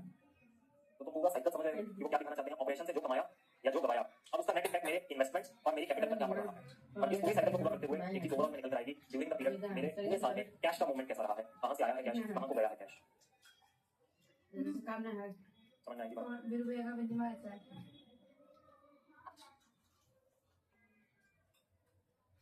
ठीक है अब ये था basic overview cash flow statement क्यों बनाया गया हम क्या चीज करेंगे कैश फ्लो से अब सर पीएनएल बैलेंस शीट क्या ये हमारा पर्पस सॉल्व नहीं कर सकते थे नहीं कर सकते पीएनएल बैलेंस शीट बनते हैं अप्रूवल से सुनते वहां ये नहीं देखा जाता कितना हमारे पास कैश आया इसलिए सेपरेट स्टेटमेंट कैश फ्लो बनाने की जरूरत पड़ी ताकि हम कैश के मूवमेंट को स्पेसिफिकली नोट किया जा सके डिलीट किया जा सके समझे मेरी बात मेरे बेटे सर मैं आता हूं अपने नोट्स पे कैश फ्लो स्टेटमेंट के सर कैश फ्लो स्टेटमेंट के जो नोट्स हैं हमारे पास वो अभी हमने नहीं लिखे हुए मुझे मालूम है कि आज की क्लास के बाद आपको नोटिफिकेशन आ जाएगा कैश फ्लो स्टेटमेंट के नोट्स का डाल जाएंगे ये नोट्स कोई दिक्कत नहीं है अब सुनिएगा सर ये कैश फ्लो स्टेटमेंट है आइए इसको शुरू करते हैं अभी आप लिखिएगा मत समझिएगा लिखने मैं नहीं चाहता आप लिखने कुछ घर पे लिख लेना इन नोट्स को और कोई होमवर्क नहीं है नोट्स ही करना है आपको नोट नहीं करनी है याद है CFS is a financial statement ये क्या है एक फाइनेंशियल स्टेटमेंट क्या मैंने स्टार्टिंग में यही बोला था इंट्रोडक्शन में फाइनेंशियल स्टेटमेंट के 5 पार्ट्स में से सीएफएस एक है cash flow statement is a financial statement that summarises the inflow and outflow of cash and cash equivalent of the company जो समराइज करता है किस चीज को inflow and outflow of the cash जो समराइज करता है किस चीज को बेटा inflow and outflow of the cash cash कहां से आया कहां को गया उसी चीज को समराइज करता है ये कैश फ्लो स्टेटमेंट सर अपनी कॉपीज में एक रूल लिखिएगा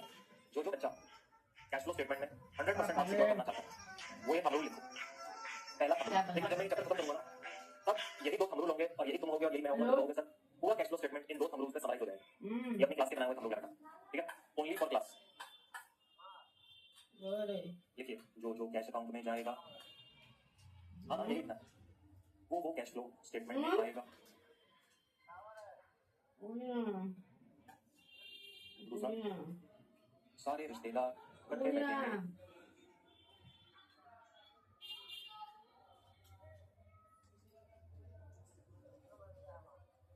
कौन से रूल है ये लिख लो ये तुम्हारा पूरा कैश फ्लो स्टेटमेंट का रूल है सिर्फ क्लास में क्या है एग्जाम में मत कोट कराना वहां पर ये सारी बात कोई और शेप फॉर्मेट में लिखेंगे इन लाइंस में नहीं लिखेंगे ये अपनी क्लास की बात है ठीक चलिए दैट्स इट आओ कैश फ्लो स्टेटमेंट के नोट्स सुनो कहता है कैश फ्लो स्टेटमेंट क्या है फाइनेंशियल स्टेटमेंट है जो समराइज करता है inflow and outflow cash and cash equivalent and cash equivalent क्या होता है समझाइए what is cash and cash equivalent cash को हार्ड कैश कहता है cash includes cash in hand and demand deposit cash में क्या आता है एएस 3 का डेफिनेशन है कैश इन हैंड जो मेरे पास इन हैंड मेरा कैश पड़ा हुआ है या फिर पैसा मेरे पास होता है वो कैश में होता है कैश इक्विवेलेंट क्या होता है वर्ड का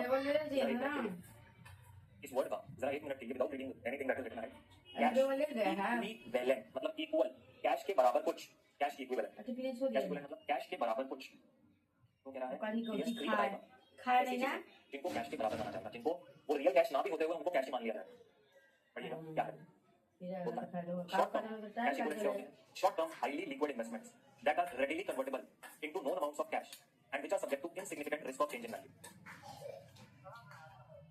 और इसी के साथ इंक्लूडेड क्या है शॉर्ट टर्म की डेफिनेशन इंक्लूडेड है शॉर्ट टर्म का मतलब क्या है बेटा शॉर्ट टर्म का मतलब होता है ऐसी सिक्योरिटीज जिनका मैच्योरिटी पीरियड 3 महीने या उससे कम है from the date of acquisition securities with less than और equals to 3 months of maturity period from the date of acquisition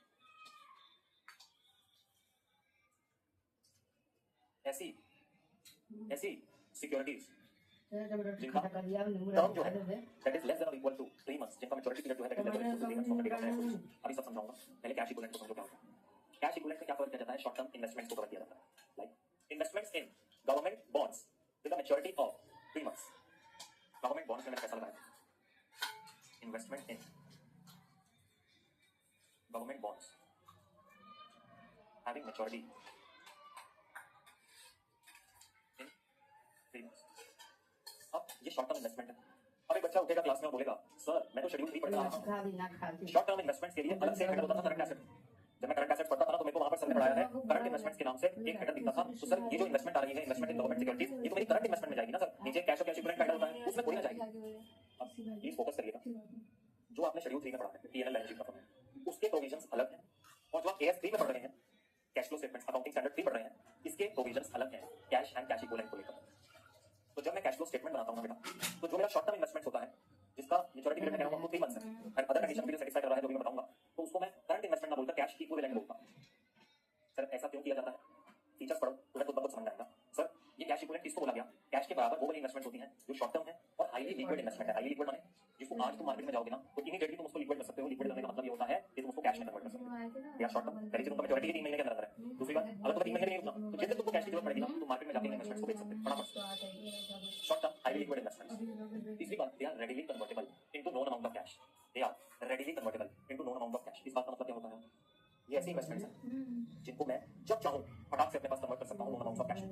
oh my God, known amount of cash मतलब मुझे पता है आज मैं मार्केट में बेचने जाऊंगा तो मुझे इसके बदले कितना पैसा मिलेगा, known amount of cash. Short term है 3 महीने के अंदर हाईली लिक्विड है, जब चाहूं तब बेच सकता हूं and they are readily convertible into known amount of cash. मुझे पता है अगर मार्केट में बेचने जाऊंगा तो इतना मुझे पता मिल जाएगा, readily convertible into known amount of cash and which are subject to insignificant risk of change in value. और ये जो है that is subject to insignificant risk of change in value का मतलब क्या होता है, यहाँ पर इनकी वैल्यू में कोई बदलाव नहीं आने वाला है। Insignificant risk of change in value market fluctuations की वजह से भी ये ऐसी सिक्योरिटीज हैं कि इनकी वैल्यू नहीं बदलने वाली। बोलो क्या आप ऐसे 4 फीचर्स को याद कर पाएंगे?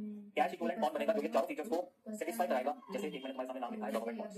पहली चीज ये क्या है, शॉर्ट टर्म 3 महीने के अंदर मैच्योरिटी होना चाहिए। दूसरी चीज हाईली लिक्विड है, जब चाहूं तो कैश में कन्वर्ट कर सकता हूं। तीसरी चीज रेडीली कन्वर्टेबल है to known amount of cash, मुझे पता है कि मैं कितने वैल्यू पे मतलब कितने कैश में इसका कन्वर्जन करा सकता हूं। और चौथी चीज they are subject to insignificant risk of change in value. इनकी वैल्यू में कोई बदलाव आए ऐसा हो ही नहीं सकता, इनकी वैल्यू में इनसिग्निफिकेंट रिस्क है। अगर ये चारों कोई चीजें अगर कोई इन्वेस्टमेंट इन चारों फीचर्स को सेटिस्फाई कर देता है तो उसको हम इन्वेस्टमेंट ना बोलकर उसको हम कैश की इक्विवेलेंट बोल देते हैं। अगेन बोलूंगा एज पर अकाउंटिंग स्टैंडर्ड 3। ये शेड्यूल 3 नहीं है, शेड्यूल 3 खत्म हो चुका है, वहां से बाहर निकला हुआ हम चल कर आ रहे हैं अकाउंटिंग स्टैंडर्ड 3 के पास। अकाउंटिंग स्टैंडर्ड 3 ने अपनी कैश इक्विवेलेंट की डेफिनेशन दिया है। तो ये आपको अगर एक बात बताऊं तो बेटा, मेरा जो आर्टिकलशिप का इंटरव्यू था वो इधर इस कॉन्सेप्ट में से हुआ था, what is cash equivalent.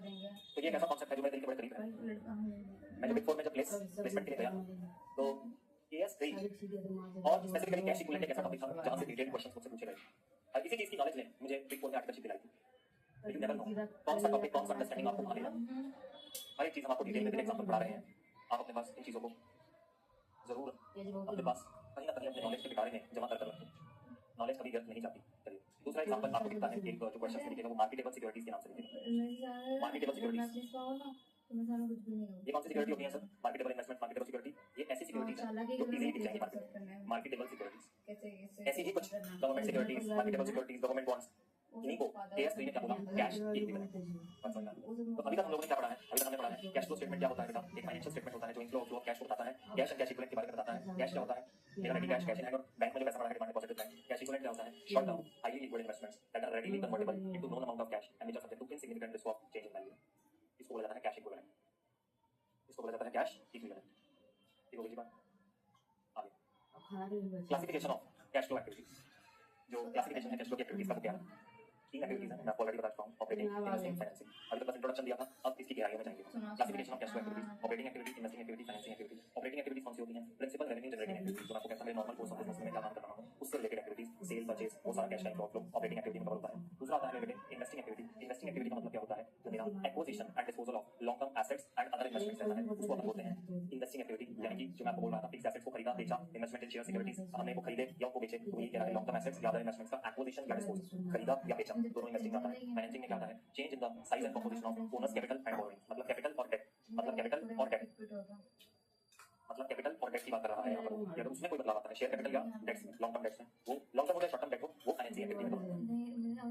Borrowing के नीचे आप लिख सकते हैं लॉन्ग टर्म या शॉर्ट टर्म दोनों। तो बोरोइंग ऐसा नहीं है कि सिर्फ लॉन्ग टर्म वाली कवर होगी जी, नहीं, लॉन्ग टर्म शॉर्ट टर्म दोनों कवर। समझ में आती है बात। अब हम क्या करने वाले हैं, अब बेटा अपने पास इसका डिटेल्ड अंडरस्टैंडिंग लेने वाले हैं। कैसे रिटर्न करके चलेंगे बताता हूँ आप लोगों को। अपने पास अपने ICI मॉड्यूल निकालिए और ICI मॉड्यूल निकाल कर हाँ ऐसे एक बार कुछ हो गया था तो ये सूर्य डाल दे पेज नंबर 11.77 पर आते हैं। तो मेरा टॉपिक था ये इसकी सूर्य के लिए आएगी तो इसका रहेगा बोला था तो बोल रहे देख मम्मी देख अभी आई नहीं कि देख कभी से इसका नाम छपता है पेज नंबर 11.77 पर आते हैं। Cash flow rising from operating activity कुछ एग्जांपल्स आप लोगों को पढ़ाएंगे ना। बेटा इसको रीड करना स्टार्ट करिए, लॉन्ग मिनट आप इसको रीड करना शुरू करिए। यहाँ पर एग्जांपल्स दिए हैं, सेल्फ रीड करिए। चलिए अभी आई नहीं घर में अभी से उसका नाम छप रहा है शादी का क्या ही हुआ इसका ऐसा बोल दी हाँ ऐसा हाँ तो लग रहा तभी कैसे करेगा ना वो लगा ना चले आएगी तो उसको फ्लाइट से लेके आऊँगा फ्लाइट से लेके आऊँगा इस बात पे यही बोल रही थी कि मम्मी ने कहा भी आई नहीं कि इसको फ्लाइट से उड़ा रहे सब कर रहे हैं हम लोग गाड़ी से भेज रहे ट्रेन से भेज रहे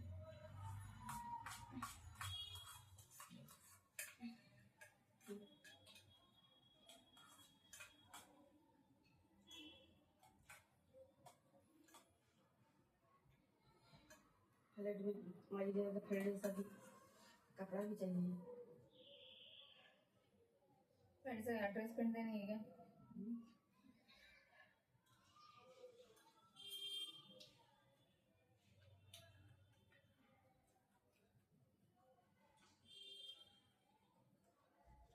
चलिए बेटा अब मेरे साथ रीड करिएगा। ऑपरेटिंग एक्टिविटी ऐसा समझ लो जैसे कि तुम्हारे लिए तुम्हारा जो normal course of business revenue generating activity, जैसे अगर मैं यहाँ पे बात करूँ, अगर मेरा बिजनेस है टी शर्ट्स बेचने का तो मेरे लिए मेरा रेवेन्यू जनरेटिंग एक्टिविटी क्या है? Selling of T shirts. अब जो भी मैं सेल ऑफ टी शर्ट से कमाऊंगा मैंने कैश सेल किया operating activity, sale to debtors किया। अब sale to debtors cash activity नहीं है लेकिन पेमेंट फ्रॉम दोस डेटर्स जब मुझे रिसीव होगा ऑपरेटिंग एक्टिविटी। ठीक है, मैंने टी शर्ट बनाने के लिए रॉ मटेरियल परचेज किया, कैश परचेजेस ऑपरेटिंग एक्टिविटी। अच्छा पेमेंट टू क्रेडिटर्स, देखो अगर मैं क्रेडिट परचेज करता हूँ तो कैश आइटम तो नहीं है ना बेटा। अगर मैं क्रेडिट परचेज करता हूँ तो क्या मैं वहाँ पे कैश देता हूँ? नहीं ना, मैं तो क्रेडिट पे मान लिया। चलो तो पेमेंट कराऊंगा तो वो कैश एक्टिविटी बनेगी ऑपरेटिंग एक्टिविटी। अच्छा मुझे एक बात बताओ, ये तो चलो टी शर्ट वाले की बात होगी। अगर मैं बात करूँ किसी फाइनेंशियल इंस्टीट्यूशन, फाइनेंशियल इंस्टीट्यूशन समझते हो? बैंक, बैंक अपने दिमाग में इमेजिन करो। इंटरेस्ट अगर बैंक जो है अपने पास वो इंटरेस्ट रिसीव कर रहा है तो वो उसके लिए क्या होगा? Operating activity. क्योंकि बैंक का मेन काम क्या है? लोन देना। इंटरेस्ट अगर बैंक अपने पास रिसीव कर रहा है या पे कर रहा है तो उसका वो एक ऑपरेटिंग एक्टिविटी का काम है। अच्छा लोन देना बैंक के लिए क्या है? क्या उसकी ऑपरेटिंग एक्टिविटी है या नहीं? सो उसकी ऑपरेटिंग एक्टिविटी। अच्छा चलो एक और एग्जांपल, इंश्योरेंस कंपनी, इंश्योरेंस का मेन काम क्या होता है? प्रीमियम रिसीव करना और क्लेम देना। अब जो प्रीमियम इंश्योरेंस कंपनी रिसीव कर रही है क्या वो ऑपरेटिंग एक्टिविटी? हाँ, और जो क्लेम दे रही है क्या उसके लिए वो ऑपरेटिंग एक्टिविटी है? हाँ, तो all is dependent upon the nature of business. कौन सी एक्टिविटी ऑपरेटिंग बनेगी, इन्वेस्टिंग बनेगी, ये डिपेंड करता है कि आपका नेचर ऑफ बिजनेस है। अगर जैसे मैं आईविजन की बात करूं, अगर आईविजन जो है वो अपने पास लोन देता है किसी पार्टी को, मेरा काम क्या है? टीचिंग करना, मेरा काम लोन देना तो है नहीं। तो मैंने अगर किसी को लोन दिया तो वो मेरे लिए क्या बनेगी? Investing activity. मैंने लोन में इन्वेस्ट किया है, मुझे उससे इंटरेस्ट अर्न होगा। ठीक है ना बेटा, लोन देना एक तरीके से मैंने किसी को पैसा दिया ना, अपना उसमें मैं ब्याज कमाऊंगा, इंटरेस्ट कमाऊंगा, तो मेरे लिए इन्वेस्टिंग है वो एक तरीके से। लेकिन यही अगर HDFC बैंक ने किसी को लोन दिया तो लोन देना और उस पर इंटरेस्ट कमाना दोनों HDFC बैंक के लिए ऑपरेटिंग एक्टिविटी होगी। तो what I am communicating to you guys is that आप रट्टा मत मारिए कि ये ऑपरेटिंग बनेगा ये इन्वेस्टिंग बनेगा। आप ये देखिए बिजनेस क्या है। अगर बिजनेस है लेट्स सपोज लोन देने का किसी फाइनेंशियल इंस्टीट्यूशन का तो वो उसके लिए ऑपरेटिंग बनेगा। लेकिन अगर बिजनेस है मेरा एजुकेशन प्रोवाइड करने का और अगर मैं लोन देता हूँ तो मेरे लिए वो इन्वेस्टिंग बनेगा। तो सीए का स्टूडेंट रट्टा लगा ही नहीं सकता, पॉसिबल ही नहीं है उसको समझना ही पड़ेगा बातों को। आइए रीड करते हैं कुछ एग्जांपल। ऑपरेटिंग एक्टिविटी में बोलता है जो भी कैश रिसीट्स आ रही है, जो भी कैश रिसीट्स आ रही है from sale of goods and rendering of services, वो सबसे पहले मेरे पास मेरी ऑपरेटिंग एक्टिविटी बनता है। गुड्स बेच के जो कमा रहा हूँ या सर्विस रेंडर करके कमा रहा हूँ operating activity. Cash receipts from royalties fees commission and other revenue, इसके अलावा अगर मुझे कोई रॉयल्टी आ रहा है, कोई फीस आ रहा है, कोई कमीशन आ रहा है, ये भी मेरी ऑपरेटिंग एक्टिविटी का पार्ट बनता है। Cash payment to supplier for goods and services, मैं अपने क्रेडिटर्स अपने सप्लायर्स को पेमेंट करता हूँ operating activity. Cash payment to and on behalf of employees, मैं एम्प्लॉइज को कोई कैश पेमेंट करता हूँ, ये यहाँ पर लिखिएगा। कैश पेमेंट्स में यहाँ पर दो चीजें कवर होती हैं बेटा, एक तो payment for goods and services तो आता ही आता है, साथ ही साथ यहाँ पर होता है लोन टू सप्लायर। अगर मैंने अपने सप्लायर को लोन दिया ना, लोन मैंने एक तरीके से एडवांस दे दिया, एडवांस पैसा दे दिया, अभी वो लोन दिखा है फ्यूचर में कुछ दे देगा तो पैसा खत्म हो जाएगा लोन, वो भी ऑपरेटिंग एक्टिविटी। कोई भी पैसा मैं अपने सप्लायर को दे रहा हूँ ऑपरेटिंग एक्टिविटी में काम हो रहा है। उसी तरह कैश पेमेंट टू एम्प्लॉइज में भी आप उसको उसका सैलरी पे कर रहे हो या आप उसको कोई लोन दे रहे हो तो एम्प्लॉय वो दोनों ही यहाँ पे कवर होता है। ये बड़ा इंपॉर्टेंट बात है, आपके पास आपको अपने क्वेश्चंस में देखने को मिलेगी।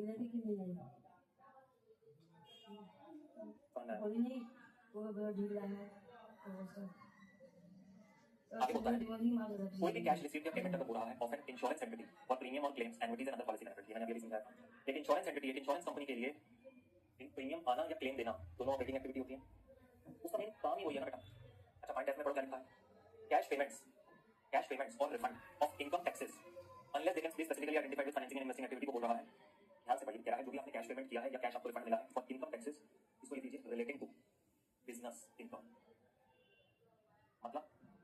अपने धंधे से प्रॉफिट कमाया उसका जो आप टैक्स पे कर रहे हो payment of the tax is also operating activity आपने जो बिजनेस से कमाया उससे जो टैक्स पे कर रहे हो आगे की लाइन क्या लिखी है unless it can be specifically identified as financial investing activities का मतलब क्या है इसका मतलब ये है मेरे बच्चों कि जैसे मान लेते हैं आपको कोई इंटरेस्ट इनकम है आपको ये पता है जब बैंक आपको इंटरेस्ट पे करता है तो उससे कितना टैक्स काटता है अभी आपने शायद इनकम टैक्स पता नहीं पढ़ा है नहीं पढ़ा है ये रिस्पेक्टिव पढ़ेंगे जरूर अगर आप सीए करेंगे जब बैंक आपको एफडी पे इंटरेस्ट देता है तो उसके ऊपर एक टीडीएस टैक्स डिडक्टेड टैक्स का एक एलिमेंट होता है जो आपका डिडक्ट कर देता है यू नो दैट ये इनकम टैक्स में पढ़ लिया है अगर नहीं पढ़ा कोई बात नहीं मान लेते हैं मैंने कोई इन्वेस्टमेंट किया या इन्वेस्टमेंट किया यानी शेयर सिक्योरिटीज कुछ भी मेरी इन्वेस्टिंग एक्टिविटी बन बिल्कुल ढंग के लिए आई विजन एक एजुकेशनल कंपनी है अगर वो इन्वेस्टमेंट करती है इन्वेस्टमेंट एक्टिविटी जो इनकम वहां से जनरेट हुई इंटरेस्ट इनकम जो पार्टी को मुझे दे रही है टैक्स डिडक्ट कर रही है वो टैक्स में टैक्स नहीं होगा वो इन्वेस्टिंग एक्टिविटी का पार्ट है अभी क्या कई चीजें आपको देखने लगेंगी अनक्लियर सी या ये क्या हो रहा है ये वहां क्यों जा रहा है यहाँ आपको कल तक की क्लास का टाइम रहेगा कल की क्लास के बाद class you would be in a very comfortable position पूरी क्या करेंगे